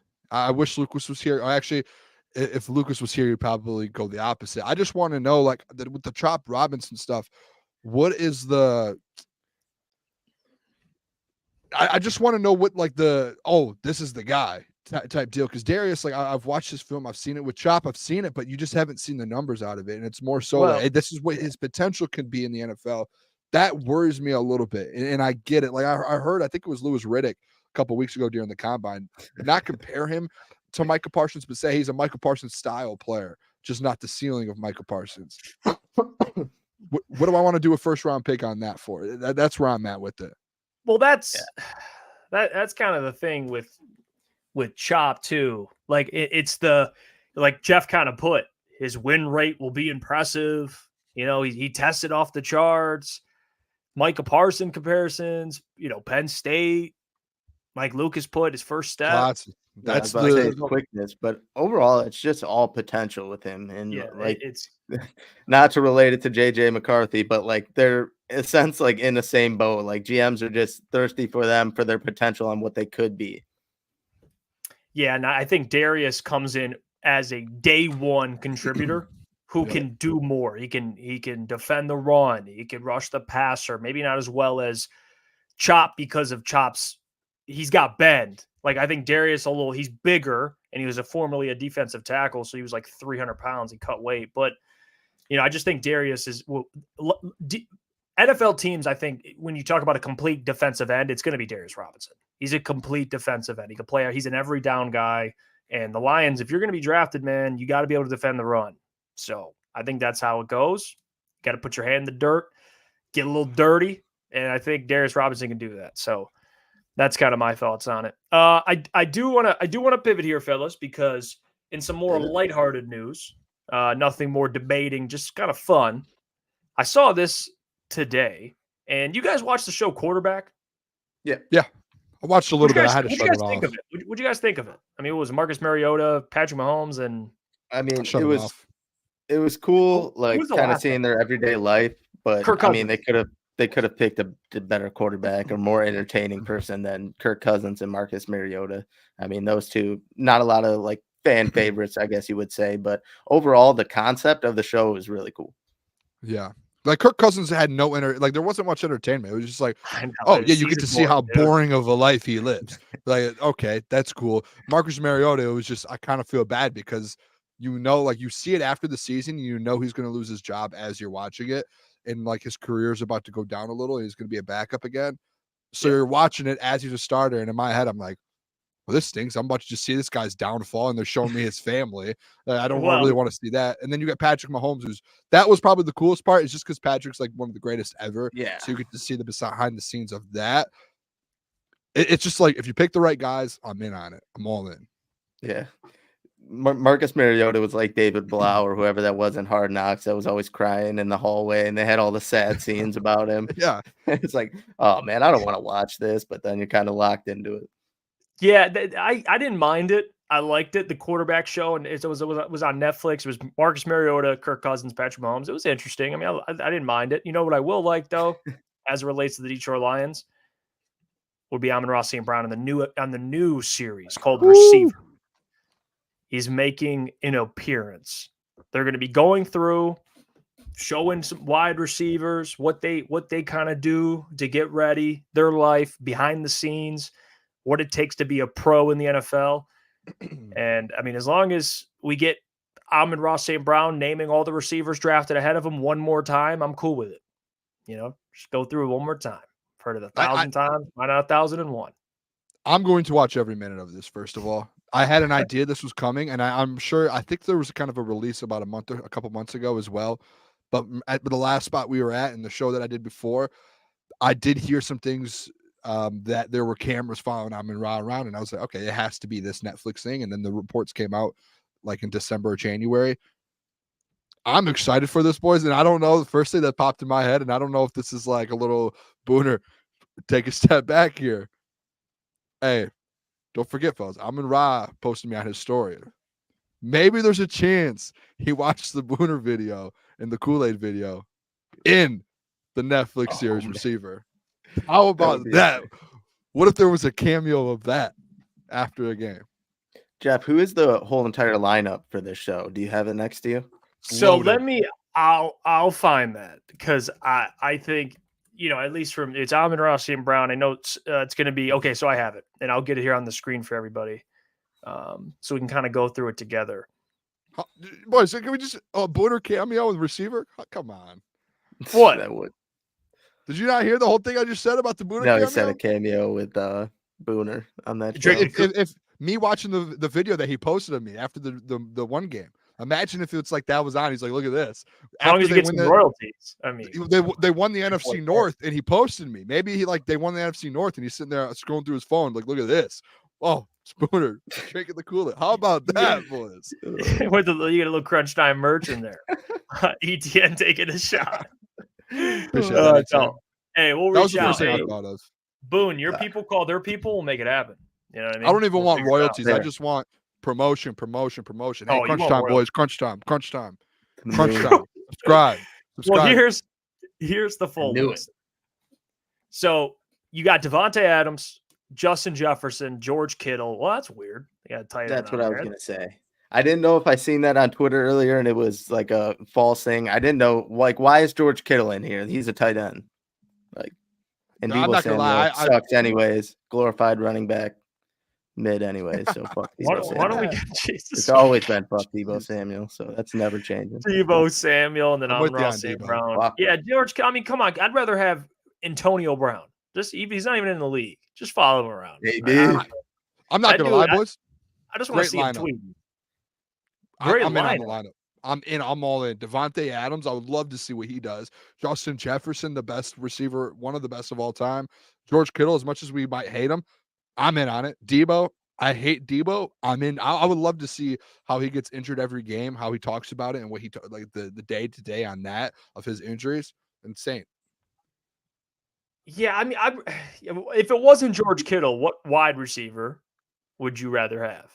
Dude, there's 'Cause I so think many. I'm with Like you Andrew could pick Jones. George Pickens, Calvin Ridley. You could show him gambling on the side. There's so Tyreek many would be a different good people. one. CeeDee Lamb, like there's so many wide receivers. Cooper Kupp, Puka Nacua. Like, don't give me that shit with having two 49ers players and one of them's a fucking tight end. They probably Yeah, save some money. honestly, I didn't even think about that either. They're both on the same damn team. It's just Save laziness. money. Save the camera guy. Give me Antonio Brown, even though he's not in the league. I wanted Antonio Brown. I want an Antonio Brown appearance. I don't give a damn. I hate this. George Kittle. I would rather have Tyreek Hill. I think that'd be 100% better. Or You know who AJ would have Brown. been a good one? A Puka Nacua would have been sweet. I literally, Alan just put that in there. I just saw Puka pop up. That would be a really good one. Did you? Yeah, Boone. Boone hates the. So, dude, I have ADHD. What did you say, Boone, the other day? You're like a squirrel. Is that what you said? Squirrel. I'm a squirrel. Dude, sometimes you guys say stuff and it just goes one through and it's not like I'm not listening to you guys. It's just I'm my brain works in a different direction. I wouldn't care about George Kittle or Deebo if it was just one of them from the same team. Can't have two guys from the same team and one of them's not even a receiver. It just doesn't make sense. And there's so many good wide receivers out there. Don't tell me that you couldn't find another one that would be willing to do this. Like, that's just horseshit. I would have rather seen Brandon Ayuk. Lucas. I did take steps here, boys. My dad, he was sitting on the recliner because I'm out in the garage. Okay. The house is like a distance away that I got to get to, and that's where all the Wi-Fi stuff is. And my dad, he's hooked up to the Wi-Fi, and he's very technology disabled. So whenever I ask him to do anything like tech-wise, he gets pissed. And he sits there. He's got his show on. Beer's cracked open. Yep. Like, Dad. That's a man. Kind of beer. I'm like, you got to turn off your Wi-Fi. I got to do what? Like, you got to turn off your Wi-Fi. Like, why? And I'm like, it's for the stream. The Wi-Fi's well, why is the Wi-Fi not working? But I think I got it. I fucked with the router, had Pops turn off the Wi-Fi. I think we should be good. We're on a Vince Carter. I got one more left in me for the night. That's what we're on right now. That's fair. Klotz, question. Yeah. Kind of beers beers Pops drinking over there? He drinks strictly Miller High Life. Like, okay. And the thing is, bro, my dad, he's a big ass dude. Like, he's fucking swole. He'll go through like 12 of those things. I've never once seen my dad drunk. Like, he's a man, bro. I don't know how he does it. Tall boys every night. Yeah. Klotz, can I get a question? Yep. So how did what was your stress level? What was your mind at when it was kind of all going down live? You know, when you got off the show, what initial thought popped into your head? Oh, there's a screwdriver that like holds one of the doors in, so nobody can open up the door when I'm recording in here, and that went flying at the side of the wall. Yeah, got the garage door, ate a good right hook. Then we decided to open up the garage door and go talk with Pops. I had de-stress on the walk from the garage to the house, but we kept it cool. Had a nice delivery to Pops. He was a little agitated just because I was interrupting the show. He wasn't too mad, but it was just it's like when you go to talk to Brad Holmes, like there's just a presence and you don't want to disrupt what they got going on. So it's just one of those things where it's like, hey, Pops. He was cool with it, but Klotz, I just want to ask what I want to know what you're gonna moves you're gonna make this off. Yeah, we're in the locker room. It's first come first serve over here, Gentry. Yeah. Go on. Klotzy, Gentry's the only one that's ever been in the locker room, by the way. Klotzy, just want to know in the offseason what moves you're going to make here to kind of get better this offseason and take steps forward. I tried to adjust. Of course, Bright-Minded BMG, one of the previous shows, suggested I buy a Wi-Fi booster. So I bought it, and when I put it on, and I don't think I did it correctly. So hopefully going forward, we won't have any of these issues. Long-term wise, kind of like how we talk about Xavier Legette at 29, that Wi-Fi booster is nice for right now. But if you really want the correct long-term option that's going to be the big playmaker, I think I got to get that landline. We got to drill a hole in the side of the house, run it through the garage. But I think that's the Super Bowl winning move. I think that's what takes us to the next level so we can continue onto the path of greatness.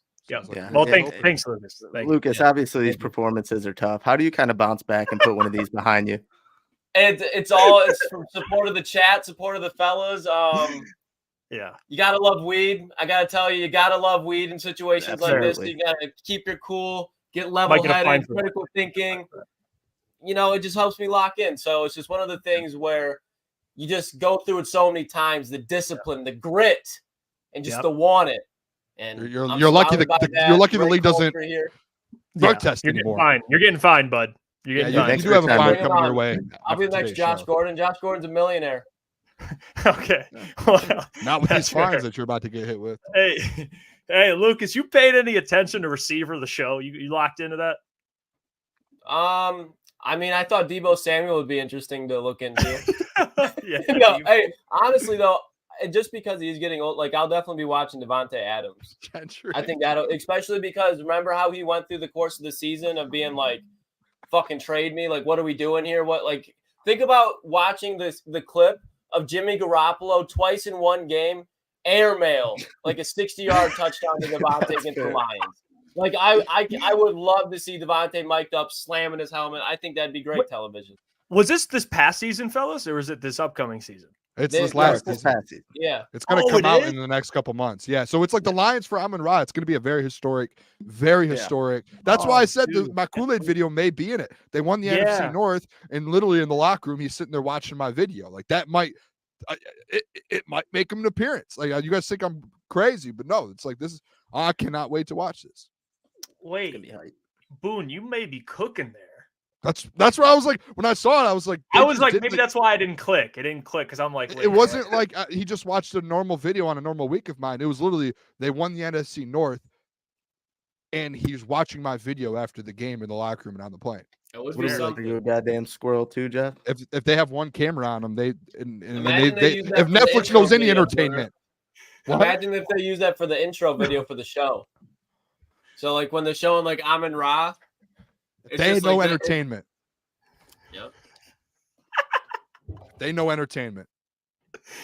They know where to find it. I should write out Booner. I'll shoot it over an email. Well, fellas, let's go around the NFL. I'm glad we got Klotz back. It's a perfect time. We'll go around the NFL. Some things happened. Some things transpired, which we're going to go through. One of those things being Aaron Rodgers. You got some help. What now? Tyron Smith. Mike Williams signs a one-year deal. Up to $15 million, of course, with incentives. The Jets, I think there was a viral, like, I have to double check here, but some fans sent him a breakfast sandwich. Yeah, I saw that. And the Jets social media team posted the breakfast sandwich because they tweeted at the Jets and said, "Did you get it? I'm sending a sandwich for him when he gets there." And then they posted it and we're like, "We got it." And I think he ate that sandwich. It must have been a hell of a sandwich because he didn't leave. Like signing and eating it. Yeah, he smashed that sandwich. I think the sandwich had most of, honestly, that was probably most of the convincing, to be honest with you. But yeah, I mean, the Jets, if they draft, I'll tell you one thing right now. They draft Brock Bowers, that offense is going to be stacked. On paper, there's some health questions. But they get Brock next to T-Conk. Shout out T-Conk, LCN legend, local legend. That's Mike's guy. But man, Brock Bowers might be the last piece they need, to be honest with you. It's gonna be a hell of a I want to say something before we go. What is up with the wide receiver contracts today? I know Mike Williams, 1-year deal, kind of fuck it with the Jets. They need a wide receiver or an ex-wide receiver. But Jerry Jeudy got like $19 million. Then you had Kelvin Ridley the other day getting like $19 million. Like, what the fuck is going on with all these mid-wide receivers getting paid? It's the market. It's moving. It's taking the next step up. That's why St. Brown probably gets like 28, 29, almost 30 probably is because it's just that next step. Jerry Jeudy cracked like 80 yards like once last year. Sorry. Like it's tough. 18 million for that. I'll crack 80 yards for 18 million. Dude, he was rough. Yeah. the Mike Williams. How often is it? What's his games he played in?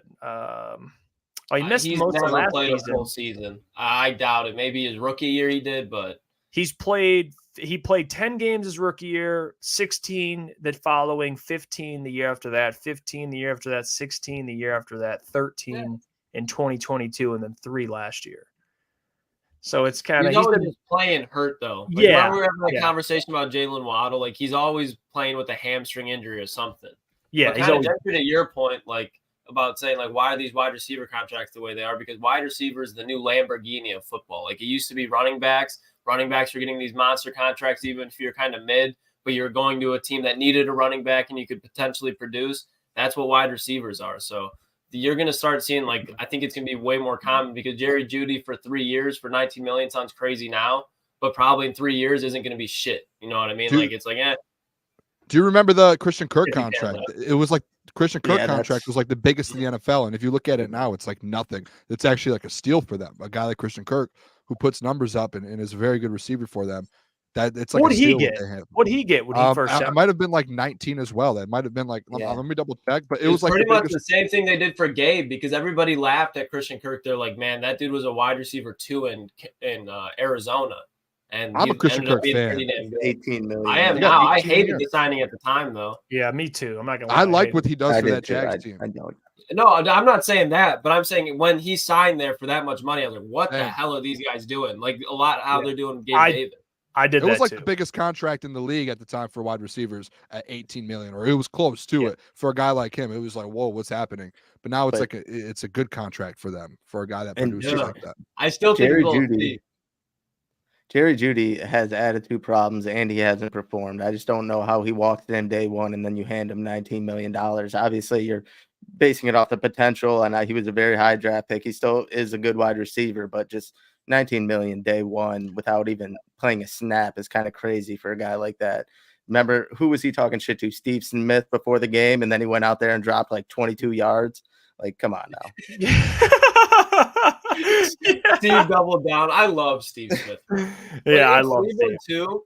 Like we talk about just Cleveland being an area just as far as the weather goes for quarterbacks to struggle, but Jerry Jeudy struggles with the drops to begin with. And in Cleveland, when it's going to be 30 degrees in November, it's going to be sleeting. Like he's in for a rude awakening with the defenses and the DBs in that division. What did DPJ sign for? $2 million?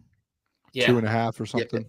So would you rather have Jerry Jeudy at 19 or DPJ at 2.5? That's what I would say. Yeah, it's like, and by the way, at DPJ's best, he was only 100 yards shy from Jerry Judy's best year. And I like Jerry Jeudy. Lucas, me and you have talked about it. I love Jeudy coming out of the draft. We love Jerry. I love Jerry. We both did because it was a CeeDee Lamb draft, and I liked him. I don't know if you did as well over CeeDee Lamb. I liked him. I just thought he was better. I love Jerry Jeudy. Obviously, Alabama at the time, and it still is wide receiver U. And now it's kind of not anymore. LSU's got some dogs now, but man, he has never clipped 1,000 yards. I mean, yeah, that's a problem. Shout out Answer 14. Donate the $10. Raising the crunch time salary cap rock on brothers. Shout out Answer 14. Thank you, brother. We appreciate you. Yeah, I think Jerry Jeudy, man, it's disappointing. Terribly disappointing. So we'll move on here. I want to shift it more locally here to a quarterback who just won the Natty. We're gonna. Hey, Red Wings just tied it up. 10 seconds left. Sorry to interrupt. The Wings just did. Yeah, I don't know if I'm behind, and I have the Islanders game on in my room behind me, and I heard that they scored. Or the Carolina scored, I think so. So let's massive. Let's go, boys. Yeah, my Raymond, what a fucking dog. Yeah, my brother and my mom are at the game. Dog. You gotta win that. Gentry, mental health checkup. How you doing? Much better. Islanders down 3-1. Wings about to take a dub. Let's fucking go. Hopefully, well, at least they're getting a point out of it. Hopefully they can finish off this 10 seconds, go into OT, maybe steal one. Jesus. Lucas Raymond, red hot, man. Red hot. There you go. See, it's a much and more. If anyone remembers at the former place we used to work at, when me and D-Mac used to talk at the beginning of the year, he didn't have all the points to reflect it. But I said Lucas Raymond was the best player on the Red Wings. And what do you know? He's atop of the Red Wings in points now. He just played the most consistently throughout the whole season. Obviously, Dylan Larkin might be the most integral part, but Lucas Raymond's been playing some fire hockey. So good for him, man. Look at Michael talking that shit. We gotta hold up, Mike. Hold up. Whoa. Look at that. Look at that, man. Mike Mic drop. drop. Mike, no, yeah, you were. No pun intended. Mic drop. Whoa, dude. We need that. You know what, Lucas? That's got to be a merch. That's got to be merch. A mic drop. What? Mic drop? That's a great idea. Like Mike Gentry. Mike. Oh, I like drop. that. I think I saw someone in here put "Run BMG" or it might have been someone's name or something, but that was funny. Gentry, can you give me can you hit me with some hockey terms real quick? I just want to have some hockey slang so I can throw it out there. Some Like, lettuce or what- something. Eh? Like, what are you talking about? Yeah, you gotta like name. I want some terms here. What is he like like- a slot machine? He just spits Like out hockey lettuce, terms? like Oh, lettuce. yeah, or yeah. like- Lettuce, Can you I know, get a couple cheddar. here? I mean, there's What's a few. couple like a shot to the goal or something? What can I call something like that? Just a nip, snipe, A whatever nip? you want to call Did it. you say a nip? Yeah. A nip? Hey, boy, Hey, nip. let me get a nip. Hey, eh? bro. Well, There's top so that. many different Hockey Bar has down? the weirdest talk. Like they call it Bar the down, weirdest top chirp. please, whatever, top Sure. cheese, top cheddar, whatever. top Sniping. cheddar. Cheddar. Light the lamp. There's so many different, dude. I think if you talk to a bunch of different people, they all say their different slang words, and I mean, even TikTok's gotten a hold of the hockey slang. So, yeah. No way, Yeah. bro. Just said nip. Nip. That's nip, bro. Like, what are you saying to that? So, hey, nice That's nip. like sniping. Like like you that snipe. nip. it's Let me like let a me hit nip. a nip to the upper decky, eh? Yo, yeah. See, Put some now- cheddar on it, bro. Put some Yeah. cheddar up to the upper decky. yeah, that okay. All right, now it's getting Clapper. I'm just reading some in the chat right now. Sorry. Squirrel. Oh, maybe Yeah, they're yeah. talking about me, the squirrel. Clapper. Yeah. Run BMG. That's got to be Birch. Think we Yeah. all- Yeah. No, I'm gonna have to relay that to Roman. That's a T-shirt right there. Well, fellas, we'll carry on here. Good for the Wings. What's going on now? I mean, you said they tied it up. Yeah, they're in OT? overtime starting right now. So I'm Point, I gotta boys. tap out. Every Well, point don't matters. be afraid. Interrupt us. I don't have it on. Yeah. So please give us the updates there. All right, but let's get to something I saw today. Heard of the Fury. You Michigan men will appreciate this. Report: Michigan QB JJ McCarthy visited the Giants last week, which included dinner. Wow, they wine and dined him with the front office and tour of the facility.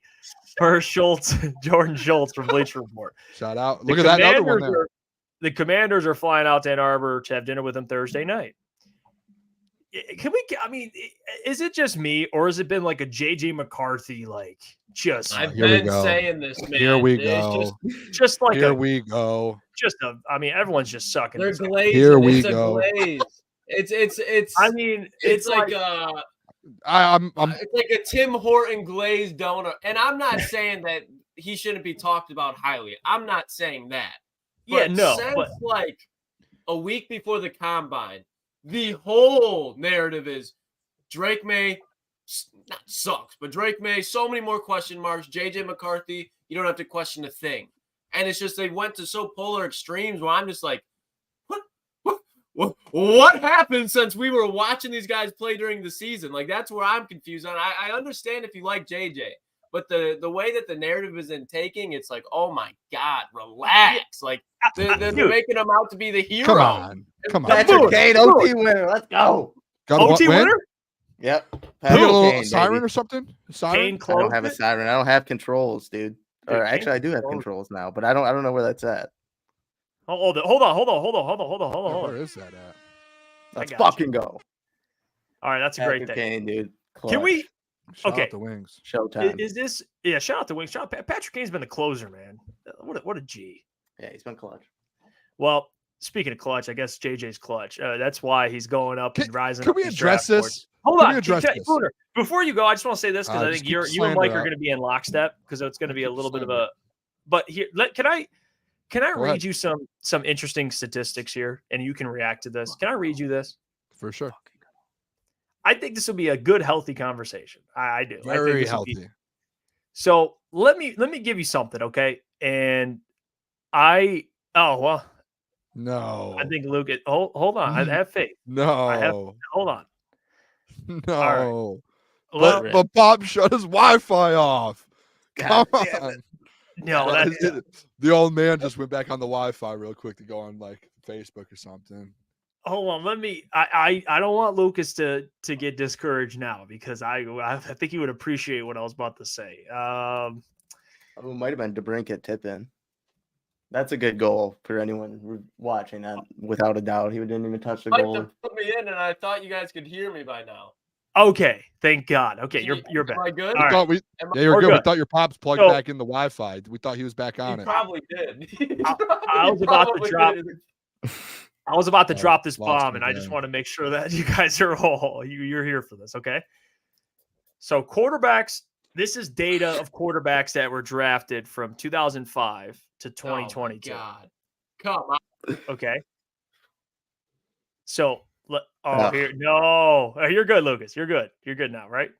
Can we just get the stats, please? I'm on the edge of my seat here. So just go. 50, Can't wait all night.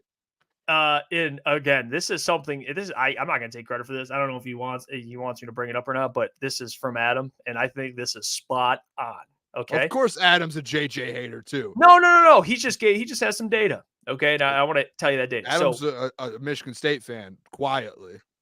Because I don't want to. I want to make sure I give credit to him. 53 quarterbacks have been taken in the first round since the 2005 draft. Okay. Of which 16, and this isn't including the 24 class, of course, obviously, of them went to be franchise-changing quarterbacks. So 9 of the 24 taken in the top 5 were successful. So it's like a 38% hit rate on those guys. Now, welcome back, Lucas. Okay. So, like I said, 53 quarterbacks have been taken in the first round since 2005. 16 of them went on to be franchise-changing quarterbacks, okay? And there were 24 of those quarterbacks that were taken in the top 5. Only 9 were successful. So it's 38%. So it's like not a bad number, 38% workout. 7 of the 29 taken after the top 5 were successful. So that's 24% roughly, okay? So this is how it relates to JJ. Since 2000, there have been 21 different quarterbacks to win a national championship. 21.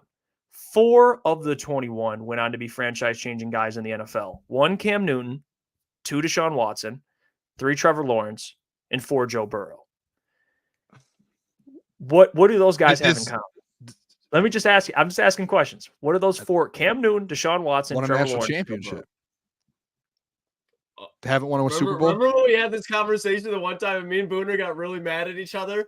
So I'm saying since 2000, 21 different QBs won a national championship. 21. 4 Brother, can you give what the guys. I understand it. Can you give us what's in common here real quick? I'm trying to process this real quick. So Cam Newton is arguably the greatest college football player to ever play. Okay. Yep. Deshaun Watson, I mean, say what you want about him now, the massage jokes, but like look at him in college. Dude, ridiculous, right? He helped Dabo Swinney get over the top. Yeah. Trevor Lawrence, generational prospect, 5-star recruit, number 1 player. The dude was built to, his neck is like 5 feet in itself long, but he just, dudes, I don't have to say much about Trevor Lawrence. And then Joe Burrow, who had historically the greatest season. One of the best ever. So those are like the guys. So I'll hand it to you guys. Tell me why JJ's different. I'm gonna throw this to you here real quick, Jeff, and I'm just gonna be honest. No, I'm throwing this to you. I'm just saying these stats and all of this. The 21 quarterbacks have done this. Those stats to me are just absolutely pointless. Like absolutely pointless. Oh well, 4 of these quarterbacks have won a national championship. Like, what are we breaking it down? These players have won a national championship. These players have converted 20% on first down. These players have thrown for 20 plus. Like, what are we doing here? It's what can he do? Like, do the opposite side. Players that haven't won a national championship or players who weren't good in college and ended up being good in the NFL. Like, there's a lot of different examples that you can go off of and say different scenarios, this scenario. I don't care about all of those stats and 20 players out of 190 did this and 4 out of the 20 did this. No, it's who can play football. Can you go play football? What did Tom Brady do at Michigan? Michigan fans. No. I'm just saying. Are you going to let me talk? Michigan fans I watched a documentary the other day. Michigan fans were booing him and cheering for what's his name to go out there and take the job.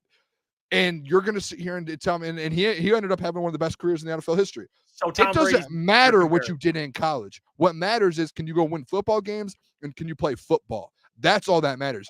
I think JJ can do that. I'm not saying he can do it better than Caleb Williams. I'm not saying he can do it better than Jaden Daniels. I'm not saying he can even do it better than Drake May. But guess what? Teams have to go draft quarterbacks. These stats you're throwing out to me about, 20 of the players out of the 120, they have went to a Super Bowl. They did this. Guess what? Drake May is going to get drafted in the first round. Jaden Daniels, Caleb Williams, they all fall into that category, right? Am I wrong? Absolutely. So if you're going to come at me with JJ with those stats, every single quarterback that ever goes in the top 10, let's talk about that with them. No, hold on. No, let's break down the game. No, hold on. Let me give a rebuttal, and then Mike, and then Lucas, because I'm done here. I just want to bring Shout out up. you, Henson, too. Typically, I'm gonna be real here. When you look at number one picks, that actually has it's a more friendlier hit rate because of you're taking that's why I believe Caleb Williams is going to work out. And that's why me and you have had a lot of conversations about quarterbacks, about how you have to draft them over and over until you get the right one. We've had this conversation. But Jaden Daniels, Drake May, JJ McCarthy. I mean, I like Jaden Daniels a lot, but if I'm gonna be real, maybe only one. There's probably only gonna be one that hits in this class. I'm serious. And maybe two. Maybe one, maybe two, and that's fine. That's about it. I agree with you. I completely agree. I agree with you. I think every year there's a couple quarterbacks that hit. Can JJ be in that conversation of one that potentially does? Yes. Guess what? And you know what? My number one reason on a quarterback if they hit is. Do you want to know what it is? Yes, Jeff? Do you want to know? Yeah. We're waiting. Cook. It's where do you go play football at? What type of position are you in? I get that. Caleb Williams is about to go into a great position in Chicago, a team that just won 7 games, has weapons, and has a defense. He's going to have a good opportunity. Who goes to Minnesota? What rookie quarterback gets to Minnesota, and who gets to Washington? To me, those are the 3 teams that a rookie quarterback can go in and actually potentially have success. Who goes to those 3 spots? 2 out of those 3 quarterbacks, I'm sure, in their career has success. I'm going to die on that hill. What about you, Mike? And then I'll let Lucas give his thoughts on it because you. I don't know. I'm kind of with Booner in a sense. I don't really care about those overlooked stats of these 4 QBs did that. That shit really doesn't matter to me. I think JJ will be fine as long as he gets a year to sit behind someone and he gets. I don't want to say get put in the right situation because that you can say that for every quarterback, but as long as he gets in a situation where he can sit a year and grow a little bit, I think JJ will be fine. I'm sorry, I was kind of tapped into the Lucas Raymond interview. I'm not gonna lie. Here's what those stats, in my opinion, you can brush them off, and I'm not gonna be like, no, you gotta look at it because if you don't want to.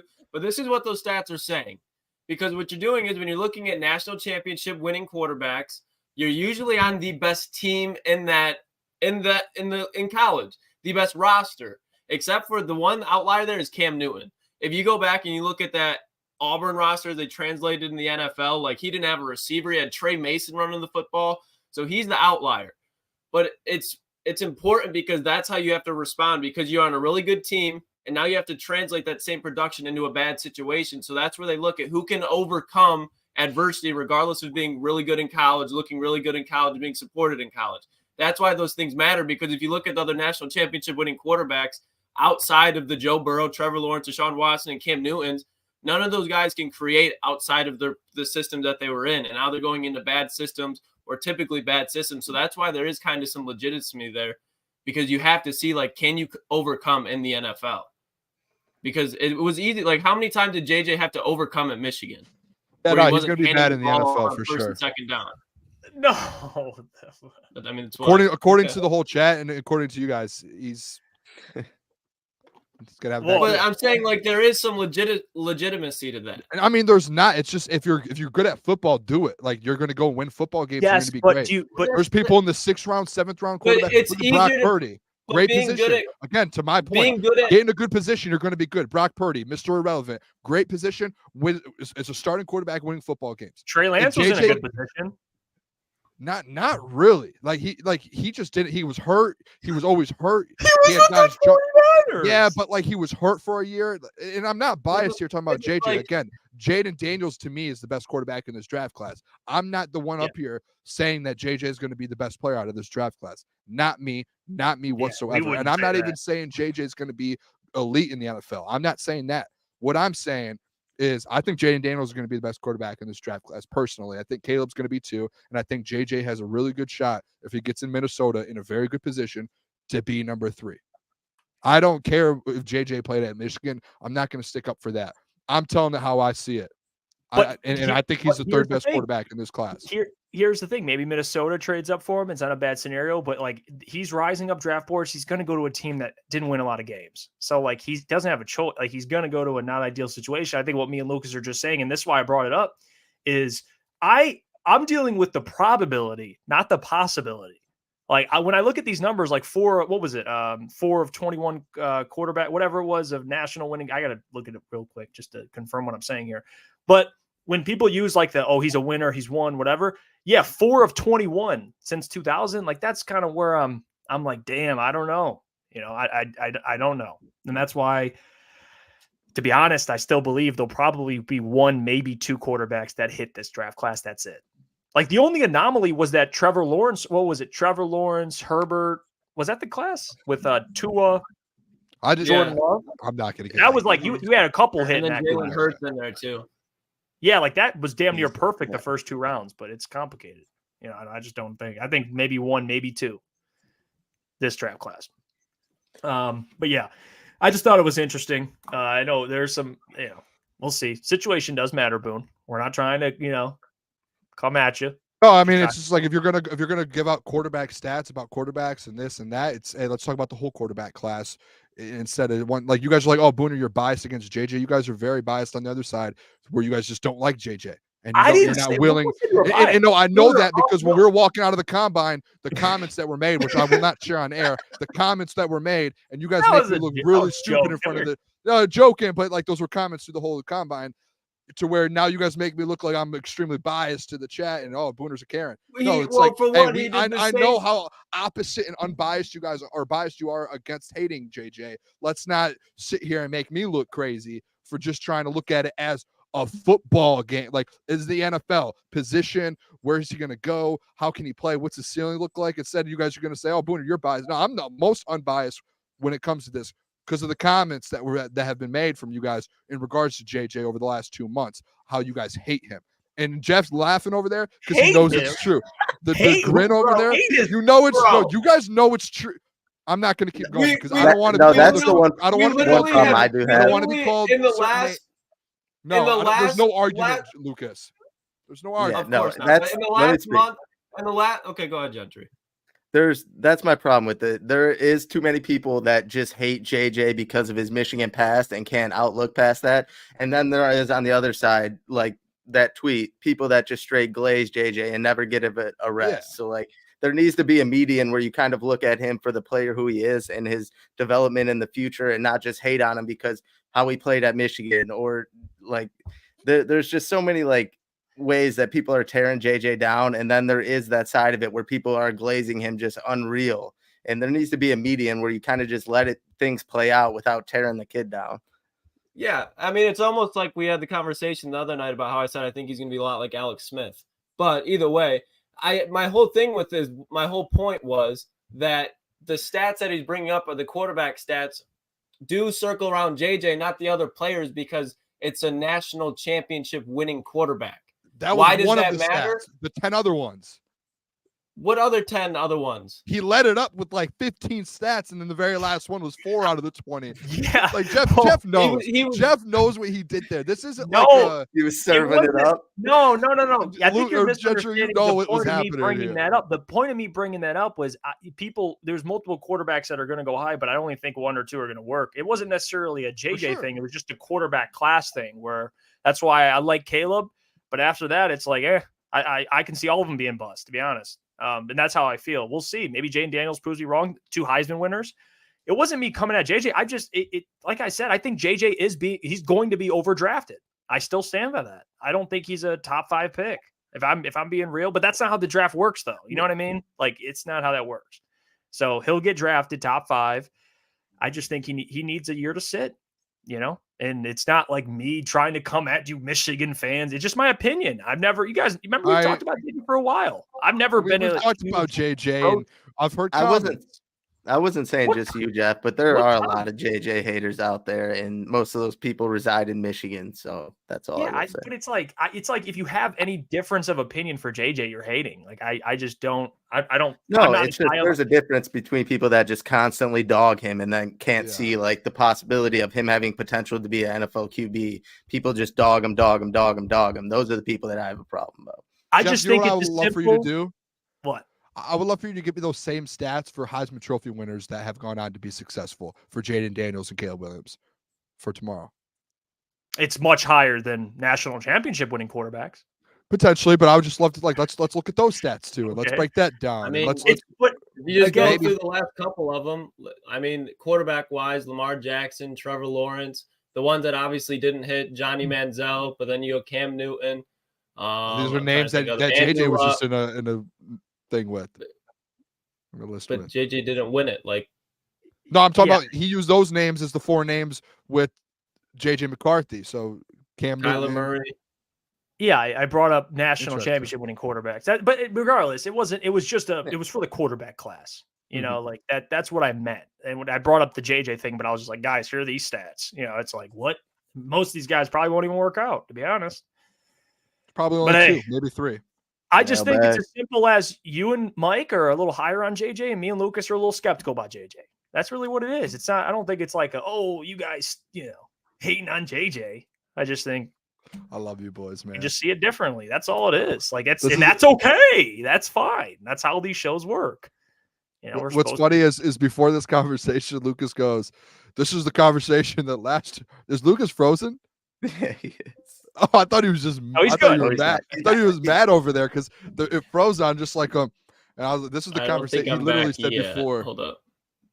Okay. He literally said before. He was like, "This is what got me and Booner going last time was the JJ McCarthy thing."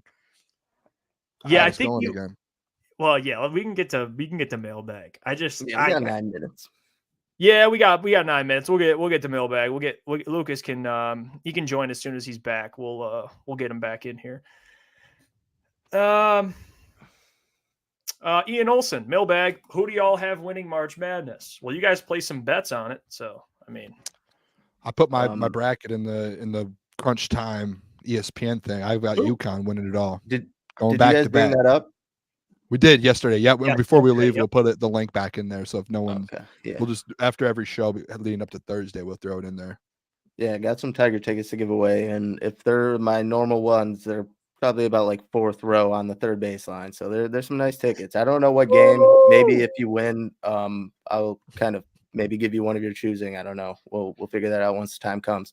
But I have Tennessee winning one of them, and then I have Kentucky winning the other one. Oh hell yeah, brother! I've just got you, brother. Eduardo O'Neill, Mailbag. If you can influence Brad to do one thing, what is it? Trade up and get an edge. Go Brian Thomas. Verse, yeah. Wow, I think Brian Thomas. Ooh. Trade up to the top 15, get Jared Verse, or if Dallas Turner drops, grab him. Yep. I think we all agree there. Bulls turn. Will JJ be better than? See, like yes. Yeah, that. Okay, yes. I hated Kenny Pickett coming out of the draft more than I do JJ McCarthy. Are you guys sure? JJ's how tall is JJ? Like 6'4", 6'5". He has JJ an arm. Like you can see he has power in his arm. Kenny Pickett made millions of dollars and rose 2 rounds in the draft off of a fake slide. That is completely it. That is the one thing. And he banked off Jordan Addison. That too. Yeah. Are you sure? Come on. Yeah. Okay. I'm just checking. I need to double check you guys when it comes to this. No, just because we like to troll you doesn't mean it's serious. Yeah. I have to check with you, Boone. You brought up Tom Brady. Is it going to be Tom Brady? I'll check with you. I'm just checking. No. Oh, okay. Just checking. I was giving an example of someone that went in late rounds. I'll just check it. Brock Purdy. I'll just check. ETI Mailbag, favorite non-Lions player. Ooh. JJ McCarthy. Anyways, no. Imagine if I said JJ after all of that. I'm not biased. JJ. Probably Tyreek Hill. Josh Allen. It's a good question. Quarterback Josh Allen. I'm gonna be honest. I think just based off my history, I gotta say Trevor Lawrence. I gotta say. Trevor Lawrence. That's an ugly one. God. Oh, well, Caleb Williams or Trevor Lawrence. I like Caleb a lot too. But like, I have to be consistent because remember I was high on Trevor, thought he'd be MVP. Like that is a guy I've been hyping up. So Caleb hasn't played an NFL game yet, and he's your favorite player already. Yeah, I'm gonna wait. Straight. As a friend, I'm gonna say wait Caleb, until after one season to do that. As a friend. Okay, then I'll leave it. I'll leave it with Trevor. Then I've been hyping Trevor up. I know it probably I look like an ass, but I'm being consistent here. You know? Yeah, and I as a Michigan fan, I do like CJ Stroud. He's one of my favorites for sure. Yeah, he's climbing up my board too, but mine's definitely Burrow. Yeah, Burrow. I really like Jalen Ramsey a lot too, but he's fallen off, obviously. I like Joe Burrow too. Josh Allen. Yep. Oh, that's Quarterback. There you go. We'll get to this one. The Rona 99 mailbag. JJ reminds me of a bigger Fran. Oh God. You got to dig back the tape on that one. Better Armin Scrambler than people thought. Vikings legend. Yeah, but yeah, I love What? Hey, Fran Tarkenton's a Hall of Famer, boys. Yeah. I mean, I've never seen him play, so I don't want to. Yeah, no, that's a good thing. I don't know if it's like because I have not seen him play. And shout out to Rona, dude. He's been watching us forever, even at our old place. But I just don't know if that was like Colin Coward. If he's actually good or. No, that's a dude. Yeah. Fran Tarkenton was probably like, I mean, I'm gonna be off here a little bit, but he's probably like 5'9", 5'10", but he could move, bro. Like he could move. Like I don't know if the Vikings. I know the one. Some film. I remember they went to a bunch of early Super Bowls, and I don't know if they won one, but he got loose out there, Booner. He was. Yeah, I mean, yeah. Like, dog. Yeah, no, he wasn't. That's like one of the quarterbacks. Like when I try talking to my grandpa about football, like they don't play ball like they used to. Fran Tarkenton, Roger Staubach, Joe Namath. Yeah. Fran Tarkenton always find his way up there. Yeah. Xavier, do you mailbag? What's Lucas's dad's favorite show? Loves First 48. Loves it. Loves Sopranos. Like Sons of Anarchy. Peaky Blinders. He's like one of those guys. Ooh, Peaky Blinders. Let's go. Yeah, great show. Peaky Blinders. Dude, I watched Oppenheimer for the first time the other night. That's a long movie, but a great movie. I was confused a little bit. Me too. The Einstein thing confused me, but then I asked Maz, dude, and then he explained it to me. Dude, no, Dante, the whole thing, the whole movie. If you haven't seen Oppenheimer yet, great movie. The lead actor that does Peaky Blinder, whatever his name is, great. Might be the best in the game right now. That dude is unbelievable at what he does. Bless you, Jeff. That's the JJ McCarthy of acting at the moment. I've never seen that movie. I threw it on the flight like a month ago or whatever, and just fell asleep in like 2 minutes. It was great, dude. Einstein just kept popping out of nowhere. A car would come by, he would just be standing there like. It was dude just was a dog great. Too. Oh, dude, he was. Yeah, great movie, dude. Dante151 says, mailbag, thoughts on Colin Coward saying Dan the Man Campbell needs to be less reckless going forward. I don't think he's completely off base, to be honest with you. But I think Dan will learn that as the defense gets better and if he gets a more respectable kicker. Sure. I do. So what's your saying, Jeff? What you're saying again? Which one? I mean, what in regards to this situation, we and you have a pretty similar thing. Situation matters. Game flow matters. Gameplay matters. Yeah. Oh, yeah. Yep. It's adaptability. Adaptability, yes. Baby. Being able to again, the Super Bowl. Remember in the Super Bowl, it turned into a field goal kicking game. At that point, like if you would have gone to the Super Bowl versus the Chiefs, maybe it turns out to be a different game. You would have needed to be smarter. You'd have needed to take the points. You would have needed to. Every point matters in certain games. Let's see. Jeff says, mailbag, would you rather eat a pint of honey with live bees in it or drink a slushie of laxatives? I mean, dude, I'm drinking the slushie of laxatives. Yeah. Yeah, I'm doing that too. Why? Bees too. Yeah, I mean, that and like, just let's say I wasn't scared of bees. I hate bees. I mean, who loves bees? I mean, let's be real here. And you're eating that. You're eating a. You're a psycho if you're a beekeeper, bro. Yeah. It's like, why? My grandma. Shout out my grandma. Grandma's beekeeper. She has bees. Shout out Grandma Boone. Shout out my grandma. Yeah, dude. She out of nowhere, like a year ago, she was like, I'm getting bees, and she like lives like downriver, like in the downriver. So I was shocked. I was like, not in the country, but she's got bees, and she got like a bee suit. It was like she got like an all pink bee suit, and she just started getting honey and stuff. It was wild. She had chickens and bees. I was like, go crazy. Shout out, grandma. Go crazy. Yeah. I'm destroying that restroom net. I mean, I don't give a damn. I'm drinking the laxatives. I'm with that. I'm shitting my brains out. There's no way I'm eating honey with live bees. The Lions Den Mailbag. You guys going to have a spot at the draft downtown? Yes, we will. Details will be coming out in the next probably couple weeks, maybe less. Probably if there's an over-under, I'd bet the under. But maybe over-under 2.5 weeks, I bet the under. So I'll just give you that. We'll get the announcement out. So good bet.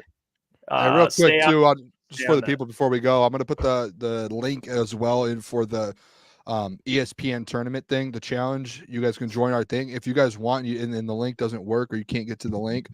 The group name is just literally all caps, Crunch Time Sports. Obviously spaces in between, but it's just Crunch Time Sports. That's the group name. So I think we have about I would say about 15, 20 people in there already. And if you guys aren't, there's 240 people watching. Go join. My bracket's already in there. I don't know if the fellas have filled theirs out yet, but they will. You get one entry per person. So make sure you guys go put it in an entry there. Has to be by Thursday morning, I believe. So do not forget. Don't put it off. Do it now. Do it now. We'll get out of here. Appreciate you guys for tuning in. We'll be back tomorrow. We'll have Wednesdays with John Macron, the Doc.